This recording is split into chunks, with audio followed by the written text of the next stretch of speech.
ಕಾಲದಲ್ಲಿ ಪ್ರಾತಸ್ಮರಣೀಯರಾದ ಜಗದಾದಿ ಜಗದ್ಗುರು ರೇಣುಕಾದಿ ಪಂಚಾಚಾರ್ಯರನ್ನ, ಬಸವಾದಿ ಶಿವಶರಣರನ್ನ, ಯಡಿಯೂರ ತೋಂಟದ ಸಿದ್ಧಲಿಂಗ ಯತಿವರ್ಯರನ್ನ ಭಕ್ತಿಯಿಂದ ಸ್ಮರಣೆ ಮಾಡಿ, ಸದಾವ ಕಾಲದಲ್ಲಿ ಸಮಾಜವೆಂದ ಬದುಕಿ ಬಾಳಿ ಕತ್ತಲುಂಡ ಸಮಾಜಕ್ಕೆ ಬೆಳಕು ನೀಡಿರುವ ಅಪ್ಪ ಹಾನಗಲ ಕುಮಾರ ಶ್ರೀಗಳವರ ಪರಮ ಪವಿತ್ರವಾದ ಪಾದಕಮಲಗಳನ್ನ ನತಮಸ್ತಕನಿರಿಸಿ ಅವರ ಆಶೀರ್ವಾದವನ್ನು ಬೇಡಿ, ಬತ್ತಿ ಹೋಗುತ್ತಿರುವ ಎನ್ನ ಬದುಕಿಗೆ ಬಂಗಾರದ ಬದುಕನ್ನು ಕರುಣಿಸಿ, ತ್ರಿವಿಧ ದಾಸೋಹಿಗಳಾಗಿ ತ್ರಿಕಾಲ ಪೂಜ್ಯನಿಷ್ಠರಾಗಿ ತ್ರಿಭಾಷಾ ಪಂಡಿತೋತ್ತಮರಾಗಿ ತಾನಂದನಾಗಿ ಜನಿಸಿಕೂಡ ಜಗತ್ತಿನ ಅಂದತ್ತು ನಡೆದ ಗದುಗಿನ ಗಾನಯೋಗಿ ಶಿವಯೋಗಿ ಪಂಡಿತ ಪುಟ್ಟರಾಜಗುರುವರನ್ನ ಪರಮಪೂಜ್ಯ ಕಲೆಯದರನ್ನ ಎನ್ನ ಮುಂದೆ ಸ್ಥಾಪಿಸಿ ಧ್ಯಾನಿಸಿ ಪ್ರಾರ್ಥಿಸಿ,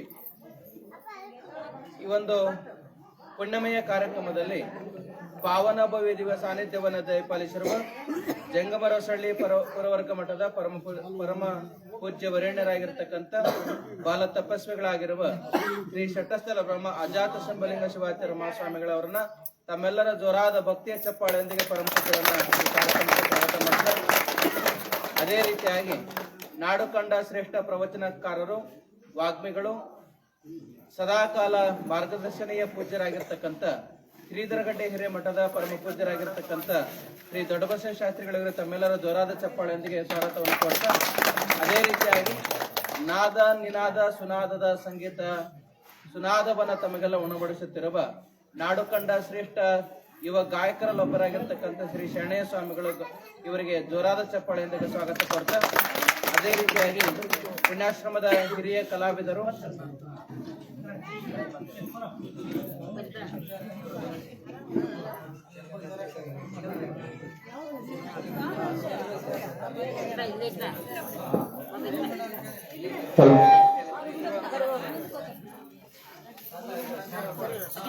ಪುಣ್ಯಾಶ್ರಮದ ಹಿರಿಯ ಕಲಾವಿದರು ತಬಲ ಚೇತನರಾಗಿರ್ತಕ್ಕಂಥ ಶ್ರೀ ಹಾಲ್ವೆ ಮೌನೇಶ್ ಅಣ್ಣನವರಿಗೆ ಜೋರಾದ ಭಕ್ತಿ ಚಪ್ಪಾಳಿಯೊಂದಿಗೆ ಅವರು ಕೂಡ ಈ ಕಾರ್ಯಕ್ರಮಕ್ಕೆ ಸ್ವಾಗತ ಮಾಡ್ತಾ, ಅದೇ ರೀತಿಯಾಗಿ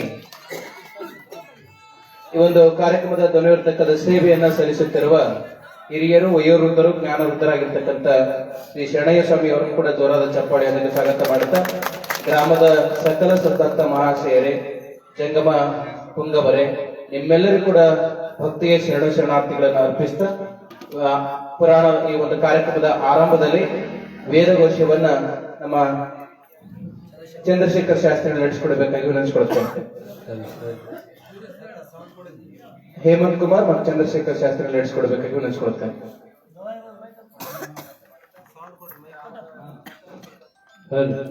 ಶಿವ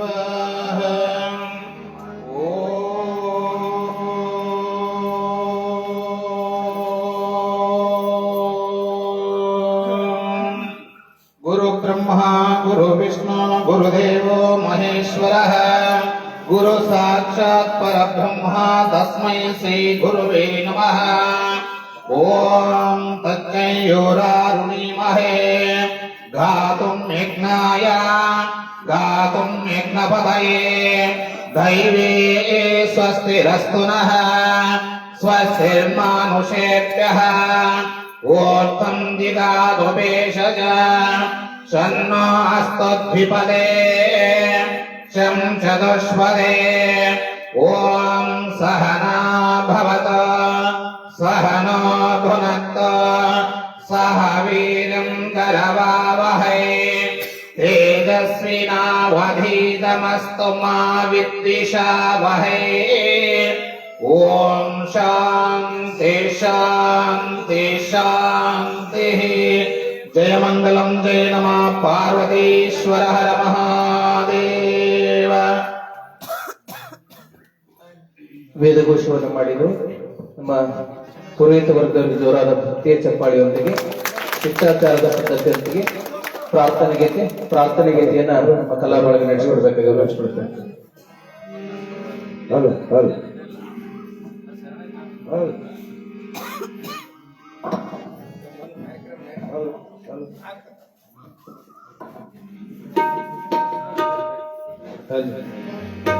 ಸಾಂಬದೇ ನಮಃ ಪಾರ್ವತೀಶ್ವರ ಹರ ಮಹಾದೇವ. ಶಿವನ ನೋಡುವ ತಂಗಿ ಭಕ್ತಿಯ ನೆನೆಯುವ, ಶಿವನ ನೋಡುವ ತಂಗಿ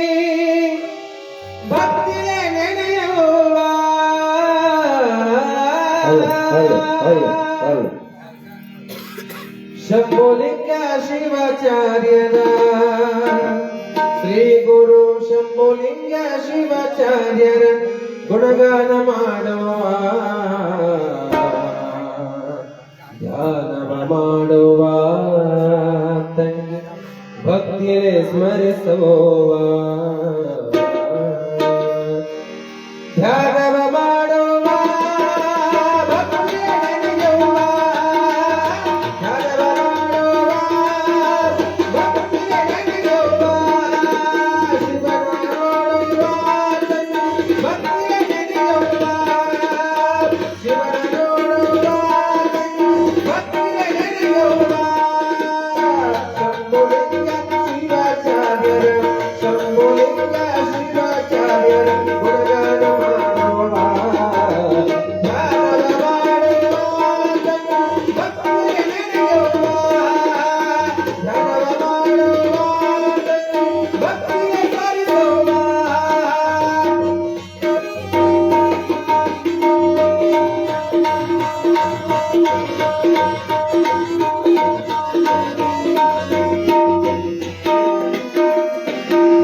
ಅರನೇ ಗುರುವಾರ ಧರಣಿ ಬಂದ ಶ್ರೇಷ್ಠನು ನೋಡುವ ಅರನೇ ಗುರುವಾರ ಧರಣಿ ಬಂದ ಶ್ರೇಷ್ಠನು ನೋಡುವ ಹೇಳಿದ ಮಾನವ ಕೊಂದು ಬಾಳನು ಹೇಳಿದ ಮಾನವ ಕೊಂದು ಬಾಳನು ಬೆಳಗಿದ ನೋಡುವ ಧ್ಯಾನವ ಮಾಡುವ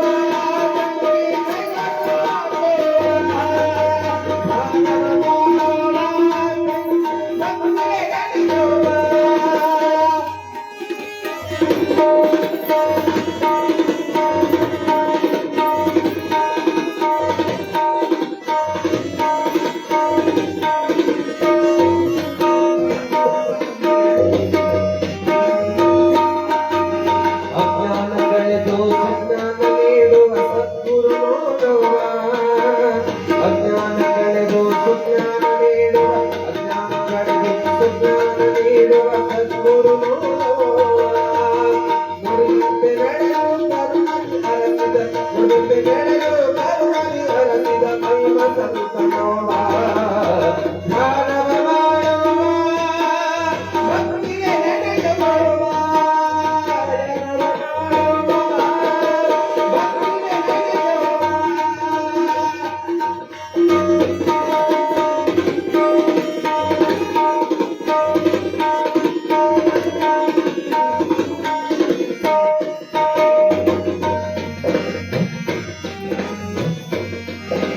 ಸತ್ಯ ನಿತ್ಯದ ಪ್ರತಿರೂಪ ಇಲ್ಲಿ ಬಾಗಿನಂತವ್ವ ಸತ್ಯ ನಿತ್ಯದ ಪ್ರತಿರೂಪ ಇಲ್ಲಿ ಸತ್ಯ ನಿತ್ಯದ ಪ್ರತಿರೂಪ ಇಲ್ಲಿ ಬಾಗಿನಂತವ್ವ ಸತ್ಯ ಶರಣರ ನುಡಿಯನ್ನು ಕೇಳಿ ಸತ್ಯ ಶರಣರ ನುಡಿಯನ್ನು ಕೇಳಿ ಸನ್ಮಾರ್ಗ ಪಡೆಯೋ ಧ್ಯಾನವ ಮಾಡುವ ಭಕ್ತಿಯೇ ನೆನೆಯುವ ಧ್ಯಾನವ ಮಾಡುವ ಭಕ್ತಿಯೇ ಸ್ಮರಿಸುವ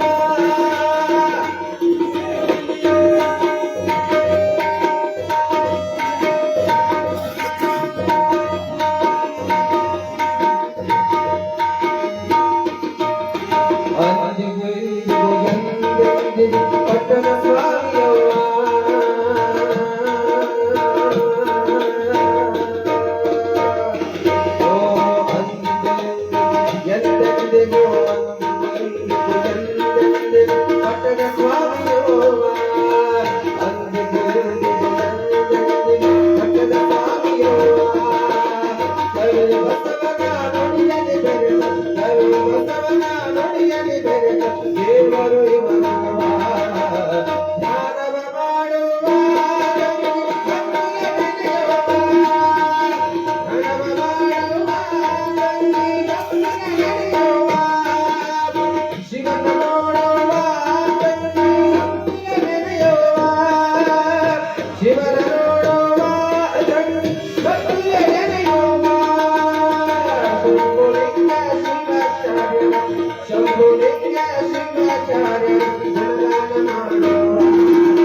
ಪ್ರಾರ್ಥನೆ ಗೀತೆಯನ್ನ ನಡೆಸಿಕೊಟ್ಟಿರ್ತಕ್ಕಂಥ ಶರಣಯ್ಯ ಗವಾಯಿಗಳಿಗೂ ಹಾಗೂ ನಾಡಿನ ಪ್ರಖ್ಯಾತ ತಬಲಾವಾದಕರಾಗಿರ್ತಕ್ಕಂಥ ಹಾಲ್ವಿ ಮೌನೋಷಣರಿಗೂ ಜೋರಾದ ಚಪ್ಪಾಳೆಯೊಂದಿಗೆ ಗುರುಕೃಪೆ ಇರಲಿ ಅಂತ ಬಯಸುತ್ತಾ ಇವತ್ತಿನ ಒಂದು ಕಾರ್ಯಕ್ರಮದೊಳಗ ಗುರುವಿನ ಸೇವೆಯನ್ನ ಮಾಡೋಣ ಎನ್ನುವಂತ ಭಕ್ತಿಯಿಂದ ಶ್ರದ್ಧೆಯಿಂದ ನಿಷ್ಠೆಯಿಂದ ಬಂದಿರತಕ್ಕಂಥ ನಮ್ಮ ತೆಕ್ಕಲಕೋಟೆಯ ವಿಶ್ವನಾಥ ಶಾಸ್ತ್ರಿಗಳಿಗೆ ಜೋರಾದ ಚಪ್ಪಾಳಿಯೊಂದಿಗೆ ಅವರಿಗೂ ಸ್ವಾಗತವನ್ನು ವಹಿಸಿ ಇವತ್ತಿನ ಒಂದು ಸದ್ಭಾವ ಯಾತ್ರೆಯ ದಿವ್ಯ ಸಾನ್ನಿಧ್ಯವನ್ನು ವಹಿಸಿರ್ತಕ್ಕಂಥ ಪರಮ ಪೂಜ್ಯರು ಬಾಲ ತಪಸ್ವಿಗಳು ಈ ಭಾಗದೊಳಗ ನಡೆದಾಡುವ ದೇವರೆನಿಸಿಕೊಂಡಿರ್ತಕ್ಕಂಥ ನಮ್ಮ ಜಂಗಮರ ಹೊಸಹಳ್ಳಿಯ ಪುರವರ್ಗ ಮಠದ ಸಟಸ್ಥಲ ಬ್ರಹ್ಮ ಅಜಾತ ಶಂಭುಲಿಂಗ ಶಿವಾಚಾರ್ಯ ಮಹಾಸ್ವಾಮಿಗಳಿಗೆ ನಮ್ಮ ಬೊಮ್ಮನಾಳ ಗ್ರಾಮದ ವತಿಯಿಂದ ಭಕ್ತಿಯ ಗೌರವ ಸಮರ್ಪಣೆಯನ್ನ ನಮ್ಮ ಗ್ರಾಮದ ಹಿರಿಯರು ನಡೆಸಿಕೊಡ್ಬೇಕು. ಬರೀ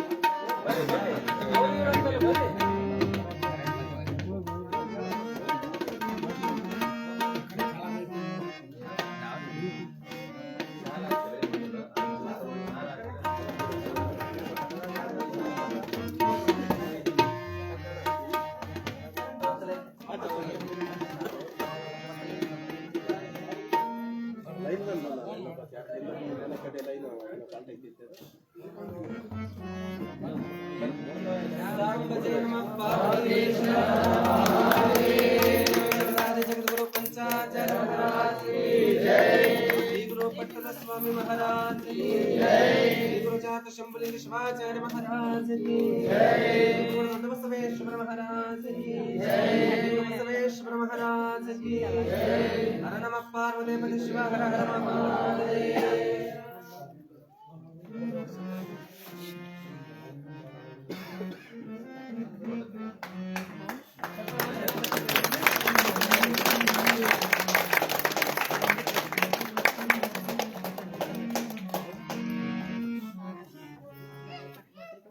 ಭಕ್ತಿಯ ಗೌರವ ಸಮರ್ಪಣೆಯನ್ನು ಸಲ್ಲಿಸಿರ್ತಕ್ಕಂಥ ಗ್ರಾಮದ ಜಂಗಮರಿಗೂ ಮತ್ತು ಊರಿನ ಪುಣ್ಯಾತ್ಮರಿಗೂ ಜೋರಾದ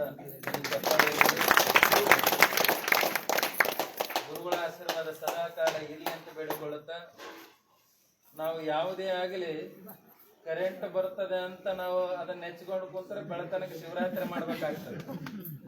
ಕರೆಂಟ್ ಹೋಗಿದ್ರೆ ಆದ್ರೆ ಒಂದು ತಿಳ್ಕೊಳ್ಬೇಕಾಗ್ತದೆ, ಸಮಯಕ್ಕೆ ಬಹಳ ಮಹತ್ವ ಕೊಡಬೇಕಾಗ್ತಿರ್ತದೆ ಅಂತ.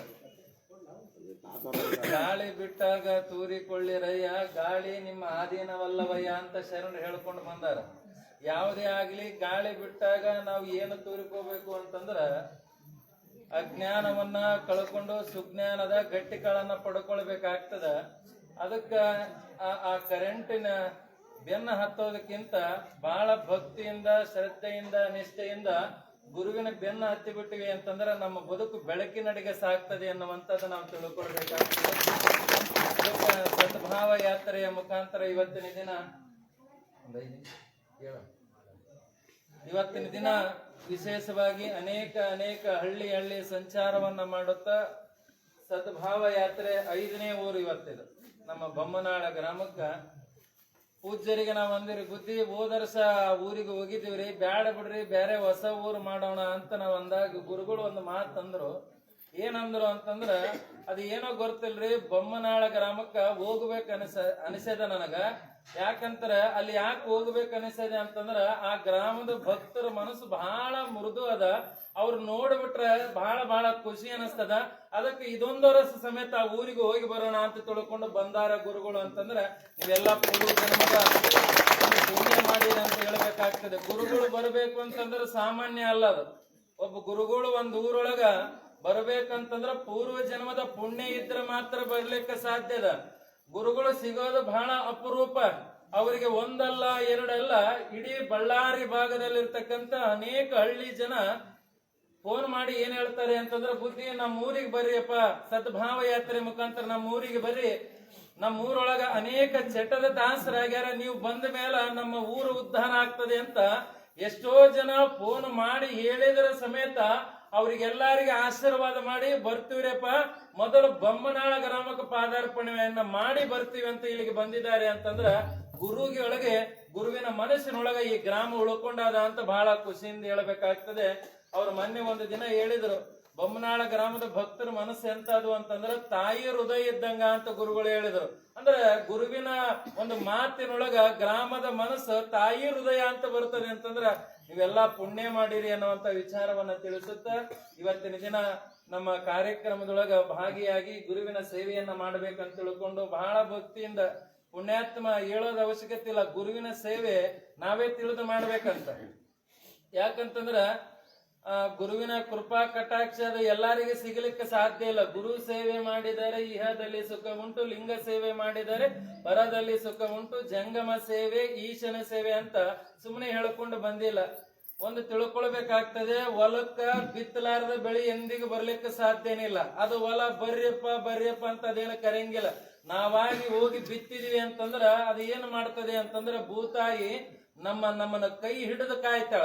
ಹಂಗ ಗುರುವಿನ ಹತ್ರ ನಾವು ಒಳ್ಳೆಯ ಮನಸ್ಸಿನಿಂದ ಸೇವಾ ಮಾಡಕ್ ಬಂದಿವಿ ಅಂತಂದ್ರ ಗುರುಗಳು ನಮಗ ಬಂದಿರತಕ್ಕಂತ ಭವಬಂಧನ ಕಳೆದು ಮುಕ್ತಿಯ ದಾರಿ ತೋರ್ತಾರೆ ಎನ್ನುವಂತ ಭಕ್ತಿಯನ್ನ ಇಟ್ಟುಕೊಂಡು ನಮ್ಮ ವಿಶ್ವನಾಥ ಶಾಸ್ತ್ರಿಗಳು ಇವತ್ತಿನ ದಿನ ತೆಕ್ಕಲಕೋಟೆಯಿಂದ ಬಂದಿದ್ದಾರೆ ಅಂತಂದ್ರ ಬಹಳ ಖುಷಿ ಸಂಗತಿ. ಗುರುಗಳು ಒಂದು ದಿನ ಅಲ್ಲ, 2 ದಿನ ಅಲ್ಲ, ಹಗಲು ರಾತ್ರಿ ಎನ್ನಲಾರದೆ ಹಳ್ಳಿಗೆ ಏಕರಾತ್ರಿ, ಪಟ್ಟಣಕ್ಕೆ ಪಂಚರಾತ್ರಿ ಎನ್ನುವ ಹಾಗೆ ಅವ್ರು ಒಂದು ಮಾತು ಹೇಳ್ತಿರ್ತಾರ. ಪರಮ ಪೂಜ್ಯರು ಎದುರು ಕುಂತಾರ ಅಂತ ನಾನು ಹೇಳಕತ್ತಿಲ್ಲ. ಸಣ್ಣ ವಯಸ್ಸಿನೊಳಗ ಗುರುಗಳು ಸಿಗೋದು ಬಹಳ ಅಪರೂಪ. ಅವ್ರು ಒಂದೇ ಮಾತು ಏನ್ ಹೇಳ್ತಾರೆ ಅಂತಂದ್ರ, ನಮಗ ಲಿಂಗ ಪೂಜಾದಕ್ಕಿಂತ ನಮಗ ಮಠದಾಗ ಏನು ಒಂದೊತ್ತು ಪ್ರಸಾದ ಇದ್ದಿಲ್ಲ ಅಂದ್ರೆ ಚಿಂತಿಲ್ಲ, ಮಠಕ್ಕೆ ಬರುವಂತ ಭಕ್ತರು ಬದುಕಿನೊಳಗಿರ್ತಕ್ಕಂತ ಅನೇಕ ತೊಂದರೆ ತಾಪತ್ರಯಗಳು ಕಳೆದು ಬಿಟ್ಟಿವೆ ಅಂತಂದ್ರ ಲಿಂಗ ಪೂಜೆ ಮಾಡಿದಷ್ಟು ಪ್ರಸಾದ ಮಾಡಿದಷ್ಟು ಖುಷಿ ಆಗ್ತದೆ ಅನ್ನುವಂತ ಪರಮ ಪೂಜ್ಯರು ಯಾರಾದ್ರಿದ್ರ ಅದು ಶಂಭುಲಿಂಗ ಶಿವಾಚಾರ್ಯ ಸ್ವಾಮಿಗಳು ಅಂತ ಬಹಳ ಭಕ್ತಿಯಿಂದ ಹೇಳಬೇಕಾಗ್ತದೆ. ಅಂತ ಗುರುವಿನ ಸೇವೆಗಾಗಿ ನಮ್ಮ ವಿಶ್ವನಾಥ ಶಾಸ್ತ್ರಿಗಳು ಬಂದಿದ್ದಾರೆ. ಅವರ 4 ನುಡಿಗಳನ್ನ ನಾವು ನೀವೆಲ್ಲ ಆಲಿಸೋಣ. ಜೋರಾದ ಒಂದು ಚಪ್ಪಾಳೆ.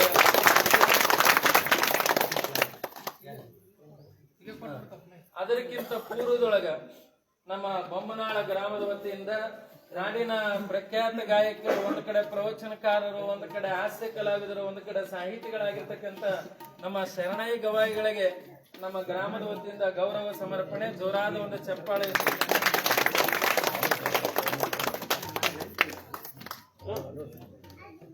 ಗುರುಗಳ ಆಶೀರ್ವಾದದಿಂದ ಮೊನ್ನೆ ಒಂದು ಹೆಣ್ಣು ಹುಟ್ಟಿದ್ದ ನಮ್ಮ ಗವಾಯಿಗಳಿಗೆ ಜೋರಾದ ಚಪ್ಪಾಳೆ. ಅದರ ಜೊತೆಗೆ ನಾಡಿನ ಪ್ರಖ್ಯಾತ ತಬಲಾವಾದಕರಾಗಿರ್ತಕ್ಕಂಥ ನಮ್ಮ ಹಾಲ್ವಿ ಮೌನೇಶ್ವರ್ 70 ಸೆನೆಕ್ಕದವ ನೋಡಾಕ ಒಂದು 30 ವರ್ಷ ಅಂತ ನಮ್ಮ ಮೌನೇಶ್ ಅಣ್ಣವರಿಗೆ ಜೋರಾದ ಚಪ್ಪಳಿಂದ ಅವರಿಗೆ ಗುರುಕೃಪೆ. ನಮ್ಮ ವಿಶ್ವನಾಥ ಶಾಸ್ತ್ರಿಗಳವರಿಗೆ ಮೊನ್ನೆ ತಾನೇ ಅವರಿಗೆ ಅವ್ರಿಗೆ ಹೆಣ್ಣು. ಅದೇ ರೀತಿ ಒಳಗ ನಮ್ಮವರೇ ಆಗಿರ್ತಕ್ಕಂಥ ನಮ್ಮ ಸಿದ್ದರಾಮಯ್ಯ ಶಾಸ್ತ್ರಿಗಳು ಅವ್ರು ನೋಡ್ರಿ ಸ್ವಲ್ಪ, ಅವ್ರು ಎಲ್ಲೇ ಇದ್ದವ್ರು ಎಲ್ಲೇ ಮಟ್ಟ ಬಂದಾರೆ ಅಂತಂದ್ರೆ ಅದು ಗುರು ಕೃಪಾ. ಯಾಕಂತಂದ್ರೆ ಅವ್ರು ಏನೋ ಒಂದು ಕೆಲಸ ಮಾಡುವಂತ ಇವತ್ತು ಪ್ರವಚನಕಾರರಾಗಿದ್ದಾರೆ ಅಂತಂದ್ರೆ ಅದು ಸಾಮಾನ್ಯ ಅಲ್ಲ. ಗುರುವಿನ ಸೇವೆಯೊಳಗಂತ ಶಕ್ತಿ ಇರ್ತದಂತ. ಅಂತ ಒಂದು ಪ್ರವಚನ ಸೇವೆಯಲ್ಲಿ ತಮ್ಮದೇ ಆಗಿರ್ತಕ್ಕಂಥ ಹೆಸರು ಮಾಡಿಕೊಂಡು ಸಂಸಾರದೊಳಗೆ ಯಾವ ಸುಖ ಇಲ್ಲ ಅಂತ ಉಳ್ಕೊಂಡು ಒಂದು ಸನ್ಮಾರ್ಗದ ಹಾದಿಯೊಳಗೆ ನಡ್ಕೊಂಡು ಹೋಗುವಂತ ಸಿದ್ದರಾಮಯ್ಯ ಶಾಸ್ತ್ರಿಗಳ ಗುರು ಕೃಪಾ ಇರ್ಲಿ ಅಂತ ವಿಶ್ವನಾಥ ಶಾಸ್ತ್ರಿಗಳವರ 4 ಈತ ನುಡಿಗಳನ್ನ ನಾವು ನೀವೆಲ್ಲ ಆಲಿಸೋಣ.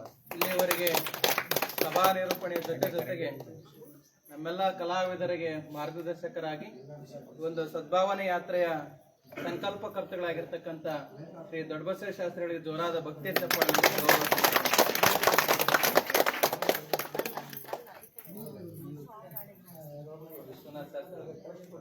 ಈ ಒಂದು ಕಾರ್ಯಕ್ರಮಕ್ಕೆ ಹೋಗೊಟ್ಟು ಗುರುಗಳು ಎಲ್ಲೇ ಇರಲಿ, ಹೇಗೆ ಇರಲಿ, ಇಂಥ ಒಂದು ಕಾರ್ಯಕ್ರಮ ಮಾಡ್ತಿದ್ರು ಅಂತ ಗೊತ್ತಾದ ನಂತರವೇ ಈ ಒಂದು ಕಾರ್ಯಕ್ರಮದ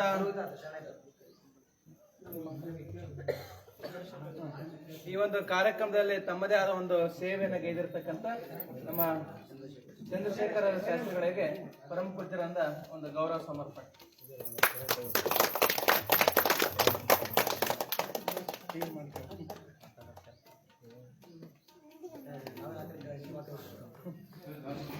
ಅದೇ ರೀತಿಯಾಗಿ ಈ ಕಾರ್ಯಕ್ರಮಕ್ಕೆ ಹೋಗೊಟ್ಟು ತಮ್ಮದೇ ಆದ ಒಂದು ನುಡಿ ಸೇವೆಯನ್ನ ಸಲ್ಲಿಸಲು ಬಂದಿರತಕ್ಕಂತ ಆತ್ಮೀಯ ಸಹೋದರ ಸನ್ಮಿತ್ರರು, ಜ್ಯೋತಿಷ್ಯ ಪಂಡಿತರು, ಪ್ರವಚನಕಾರರಾಗಿರ್ತಕ್ಕಂಥ ಶ್ರೀ ವಿಶ್ವನಾಥ ಶಾಸ್ತ್ರಿಗಳು ತೆಕ್ಕಲಕೋಟೆಯವರು ತಮ್ಮ ನುಡಿ ಸೇವೆಯನ್ನು ಮಾಡಬೇಕಾಗಿ ವಿನಂತಿಸಿಕೊಳ್ಳುತ್ತೇನೆ.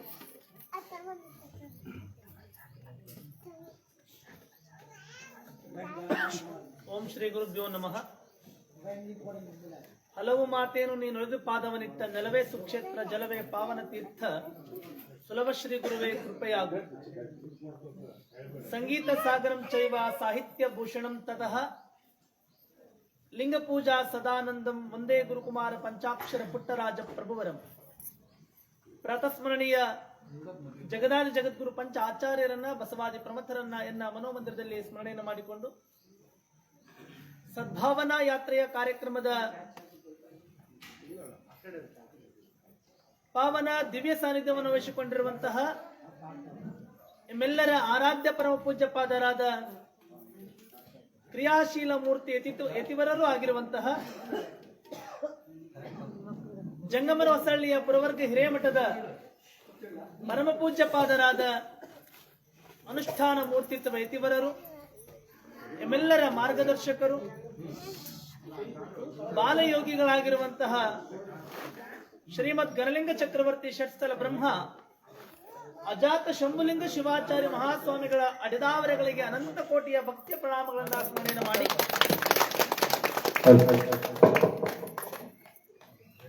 ಈ ಕಾರ್ಯಕ್ರಮದಲ್ಲಿ ನಿಮ್ಮೆಲ್ಲರಿಗೂ ಕೂಡ ಮಾರ್ಗದರ್ಶಕರು ಆಗಿರುವಂತಹ ನಾಡಿನ ಹೆಸರಾಂತ ಪ್ರವಚನ ವಾಗ್ಮಿಗಳಾಗಿರುವಂತಹ ಹಿರಿಯರು, ಅನುಭವಿಗಳಾಗಿರುವಂತಹ ಪಂಡಿತ್ ಪುಟ್ಟರಾಜ್ ಕವಿ ಗುರುವರಿಯರ ಶಿಷ್ಯಂದಿರಾದ ಶ್ರೀಯುತ ವೇದಮೂರ್ತಿ ದೊಡ್ಡ ಬಸವಯ್ಯ ಶಾಸ್ತ್ರಿಗಳು ಶ್ರೀಧರಗಡ್ಡೆ ಹಿರೇಮಠ ಕಲಾಪಿನಿ ಅವರಲ್ಲಿಯೂ ಕೂಡ ಭಕ್ತಿ ಪ್ರಣಾಮಗಳನ್ನು ಸಲ್ಲಿಸಿ ಈ ಕಾರ್ಯಕ್ರಮದ ಸಂಗೀತ ಸೇವೆಯನ್ನ ನೀಡುತ್ತಿರುವಂತಹ ಗಾನ ಕೋಗಿಲೆ, ಗಾನಯೋಗಿಯಾಗಿರುವಂತಹ ಶ್ರೀಯುತ ವೇದಮೂರ್ತಿ ಶರಣಯ್ಯ ಸ್ವಾಮಿ ಅವರಲ್ಲಿಯೂ ಕೂಡ ಭಕ್ತಿ ಪ್ರಣಾಮಗಳನ್ನ ಸಮರ್ಪಣೆಯನ್ನು ಸಲ್ಲಿಸಿ ತಬಲಾ ಸೇವೆಯನ್ನ ನೀಡುತ್ತಿರುವಂತಹ ಹಾಲ್ವಿಯ ಮೋನೇಶಣ್ಣ ಅವರಲ್ಲಿಯೂ ಕೂಡ ಭಕ್ತಿ ಪ್ರಣಾಮಗಳನ್ನ ಸಮರ್ಪಣೆಯನ್ನು ಮಾಡಿ ಹಾಗೆ ಕಾರ್ಯಕ್ರಮದ ನಿಯೋಜನೆಯನ್ನ ನಿರೂಪಣೆಯನ್ನ ನೀಡುತ್ತಿರುವಂತಹ ಆತ್ಮೀಯ ಸಹೋದರ ಸ್ವರೂಪಿಯಾಗಿರುವಂತಹ ಸಿದ್ದರಾಮಯ್ಯ ಶಾಸ್ತ್ರಿಜಿ ಅವರಲ್ಲಿಯೂ ಕೂಡ ಭಕ್ತಿ ಪ್ರಣಾಮಗಳನ್ನು ಸಮರ್ಪಣೆಯನ್ನು ಮಾಡಿ ಮತ್ತು ಗ್ರಾಮದ ವೇದಮೂರ್ತಿ ಚಂದ್ರಶೇಖರಯ್ಯ ತಾತನವರ ಅಡಿದಾವರೆಗಳಲ್ಲಿಯೂ ಕೂಡ ಪ್ರಣಾಮ ಸಮರ್ಪಣೆಯನ್ನು ಸಲ್ಲಿಸಿ ಎಲ್ಲ ವೈದಿಕ ವೇದಘೋಷವನ್ನು ಮಾಡಿರ್ತಕ್ಕಂತಹ ವೈದಿಕ ವೃಂದದವರಿಗೂ ಆಗಮಿಸಿರ್ತಕ್ಕಂಥ ತಮ್ಮೆಲ್ಲರಿಗೂ ಕೂಡ ಶರಣೋ ಶರಣೋ ತಮ್ಮೆಲ್ಲರಿಗೂ ಶರಣಾರ್ಥಿ. ಮೂಲ ಉದ್ದೇಶ ಒಂದೇ, ಮನಸ್ಸಿದ್ರ ಮಾರ್ಗ. ಏನು ಮನಸ್ಸು ಅಂತಂದ್ರ ಎಲ್ಲಾರು ಇಲ್ಲಿಗೆ ಬರ್ಬೇಕಂತ ಅನಿಸ್ತದಲ್ಲ, ಎದಕ್ಕೆ ಅನಿಸ್ತದ್ರಿ? ಅದು ಯಾವುದಕ್ಕೆ ನಿನ್ನ ಶರೀರದೊಳಗೆ ಕಣ್ಣಿಗೆ ಅನಿಸ್ತು, ನಿನ್ ತಲೆಗೆ ಅನಿಸ್ತು, ಕಿವಿಗೆ ಅನಿಸ್ತು, ನಿನ್ ಕಾಲಿಗೆ ಅನಿಸ್ತು, ಯಾವುದಕ್ಕೆ ಅನಿಸ್ತು ನಿಮಗೆಲ್ಲರಿಗೆ? ಮನಸ್ಸಿಗೆ ಅನಿಸ್ತದೆ. ಆ ಮನಸ್ಸು ದೃಢವಾಗಿ ಇತ್ತು ಅಂತ ನಿಮ್ಮೆಲ್ಲರನ್ನ ಇಲ್ಲಿ ಕರೀತಾ ಇರ್ತದೆ, ಹೌದಲ್ರಿ? ಏನು ಮಾಡ್ಬೇಕಂತ ದೊಡ್ಡದೇನಿಲ್ಲ, ಏನಾರ ಮಾಡ್ಬೋದು. ಆದ್ರೆ ನೀ ಏನ್ ಮಾಡ್ಬೇಕು? ಒಂದು ಮನಸ್ಸು ಮಾಡಿದ್ರೆ ಸಾಕು. ಅದು ಬೆಳಕರಿದ್ರೆ ಒಳ್ಳೇದಾದ್ರೂ ಮಾಡ್ಬೋದು, ಕೆಟ್ಟದಾದ್ರೂ ಮಾಡ್ಬೋದಲ್ಲ, ಮಾಡ್ಬೋದು.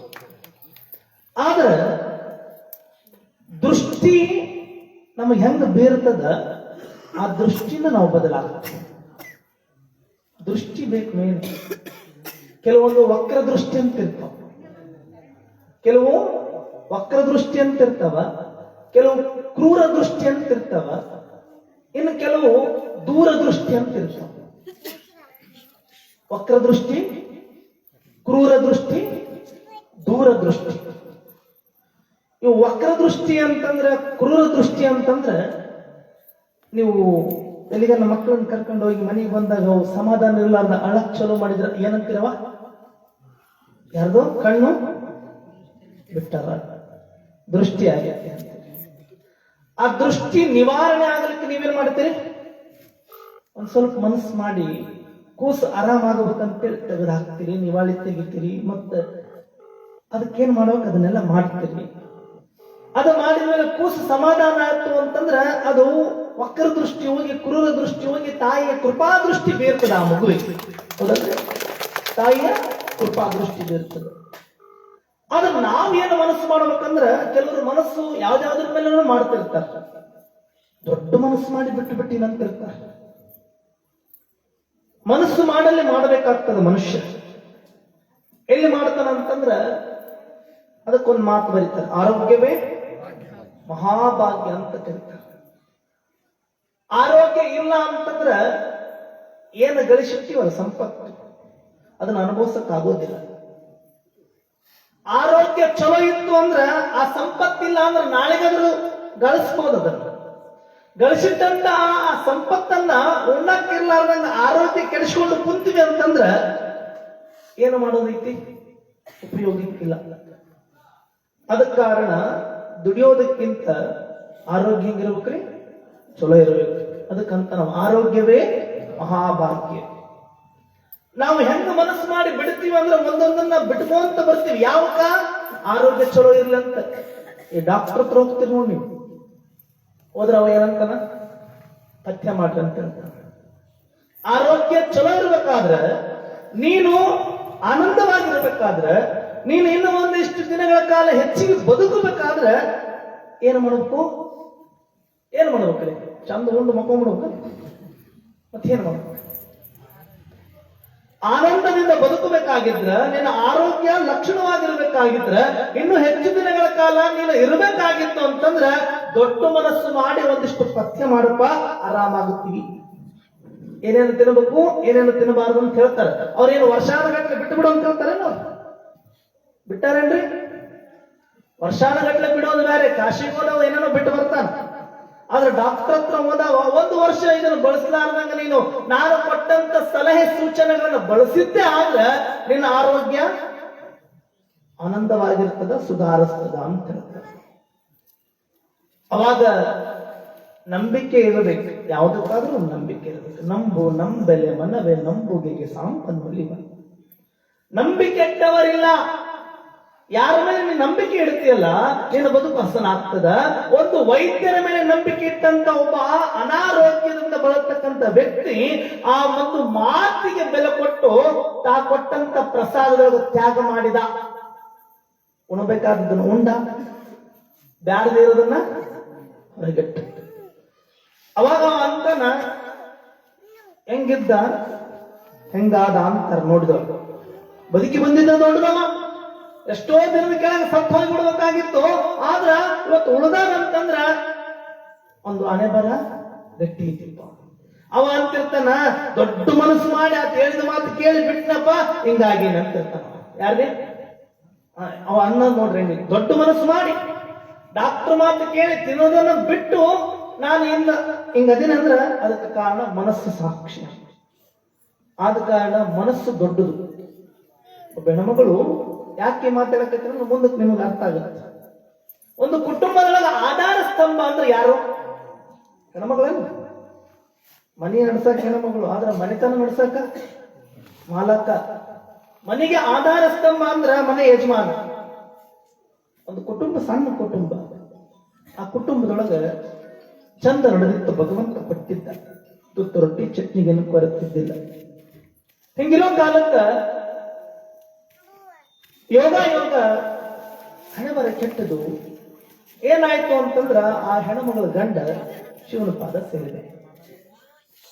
ಹೆಣ್ಮಗಳ ಗಂಡ ಯಾವಾಗ ಶಿವನ ಪಾದ ಸೇರಿದ್ನಲ್ಲ, ಆ ಹೆಣ್ಮಗಳು ದುಡಿದ ಅಭ್ಯಾಸ ಇದ್ದಿಲ್ಲ ಹೊರಗೆ ಅಂತಿರ್ತಾರ. ಈ ಕನ್ಯಾ ಕೊಡೋರು ಬಹಳ ಚಲೋ ಅದ್ರಿ. ನಮ್ಮ ಮಗಳಿಗೆ ಹೊಲ ಇರ್ಬೇಕ್ರಿ, ತಿಂಗಳ ಪಗಾರ ಬರ್ಬೇಕ್ರಿ, ಹೊಲಕ್ಕೆ ಹೋಗಂಗಿಲ್ಲ ನಮ್ಮ ಮಗಳ ಅಂತ ಹೆಣ್ಣದು.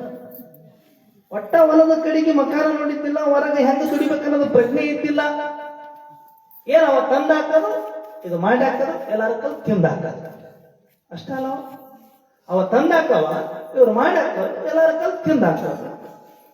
ಆದ್ರೆ ಆ ಹೆಣ್ಮಗಳ ಗಂಡ ಯಾವಾಗ ಶಿವನ ಪಾದ ಸೇರಿದಲ್ಲ, ಚಿಂತೆ ಹೆಣ್ಮಗಳು ಏನು ಮಾಡೋದು?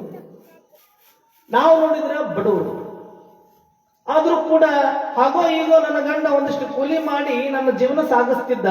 ಆದ್ರ ಈ ಸಮಯದೊಳಗ ಅವನ ನನ್ನನ್ನು ಬಿಟ್ಟು ಹೋಗಿಬಿಟ್ಟಾನ ಅಂತಂದ್ರ ನಾ ಹೆಂಗ್ ಬದುಕಲಿ? ಅವ್ರ ಮನೆ ಒಂದು ಆಕಳ ಇತ್ತು. ಆಗಿನ ಕಾಲದಾಗ ಆಕಳಗಳ ಆಕಳ ದನ ಕರ ಕುರಿ ಕುರಿ ಆಕಳ ಸಾಕಿ ಅದನ್ನ ಚಂದ ಏನು ಮಾಡಿದಂದ್ರ ಆ ಹೆಣ್ಮಗಳು ಅದಕ್ಕ ಇಂತಿಜಮ್ ಮಾಡಿದ ಆಕಳಕ್ಕೆ. ಆಕಳದಿಂದ ಹಾಲು ಕರೆದು ಹಾಲು ತುಪ್ಪ ಮಾರಿ ಬಂದಿದ್ದನ್ನ ಒಂದಿಷ್ಟು ಮನೆ ಬಳಕೆ ಮಾಡ್ತಿರ್ತಾರೆ ಹೆಣ್ಮಗಳು. ಕಷ್ಟಗಳು ಯಾರಿಗೆ ಬರ್ತೋ ತಾಯಿ? ನರನಿಗೆ ಬರ್ತಾವಾಗ್ಲಿ, ಅದು ಮನುಷ್ಯನಿಗೆ ಬರಬೇಕು ಕಷ್ಟಗಳಾಗ್ಲಿ, ಬೇರೆ ಯಾರಿಗೂ ಕೂಡ ಬರಂಗಿಲ್ಲ. ಅದಕ್ಕಂತಾರಲ್ಲ, ಮನುಷ್ಯನಿಗೆ ಬರಲಾರದ ಕಷ್ಟ ಮರಕ್ಕ ಬರ್ತವೆ ಅಂತ. ಕಷ್ಟಗಳನ್ನ ಉಂಡವನೇ ದೊಡ್ಡವನಾಗ್ತಾನ ಮುಂದ. ಆ ತಾಯಿ ಹಣೆ ಬರೋದಾಗ ಕೆಟ್ಟದಾಗಿತ್ತು, ಆಕಳನು ಸತ್ತು ಹೋಯ್ತು. ಆಕಳನು ಯಾವಾಗ ಸತ್ತು ಹೋಯ್ತಲ್ಲ ಚಿಂತೆ ಮಾಡ್ತಾರೆ, ಏನು ದೇವ್ರ ನನ್ನ ಪಾಲಿಗೆ ಐದನೋ ಕಲ್ಲಾಯಿ ಕುಂತಾನ. ಇತ್ತು ಒಬ್ಬ ಗಂಡನ ಕಳ್ಕೊಂಡೆ, ಹಂಗೋ ಹಿಂಗೋ ಬದುಕಬೇಕಂತಿರೋ ಕಾಲಕ್ಕ ಆಕಳನು ನನಗ ಪಾಲಿಗೆ ಬಂದಿದ್ದು ಪಂಚಾಮೃತ ಅಂತೇಳಿ ಬದುಕು ಮಾಡುವ ಕಾಲಕ್ಕ ಆ ಆಕಳನು ಕೂಡ ಸತ್ತು ಹೋಯ್ತು. ಇನ್ನು ನಾ ಹೆಂಗ ಬದುಕಲಿ ಅಂತ ವಿಚಾರ ಮಾಡಿದ್ಲು. ಆ ಮನಸ್ಸು ಒಂದ್ ಕಡೆಗೆ ಹೇಳ್ತು, ಇದ್ದು ಸಾಧಿಸೋದೇನೆ ಸತ್ತು ಹೋಯ್ತು. ನೋಡ್ರಿ, ಮನಸ್ಸು ನಿಮ್ಮ ಹತ್ರನ ಇರ್ತದೆ, ಅದು ಇನ್ನೊಬ್ಬರ ಹತ್ರ ತಂದು ಖರೀದಿ ಮಾಡೋದೇನಲ್ಲದು. ನೀ ನಿರ್ಧಾರ ಮಾಡೋದೇನೈತಲ್ಲ, ಅದಕ್ಕ ಮೊದಲಿಗೆ ಹೇಳಿ ನನ್ನ ಮನಸ್ಸಿದ್ರ ಮಾಡ್ಬೇಕು. ಒಂದು ಮನಸ್ಸು ಹೇಳುತ್ತು, ಎಲ್ಲರಿಗೂ ಯಾರಿರ್ತಾವ ಮನಸ್ಸು. ಒಂದು ಮನಸ್ಸು ಹೇಳುತ್ತ ಇದ್ದು ಸಾಧಿಸೋದಿಲ್ಲ, ಸತ್ತು ಹೋಗ್ಬೇಕು.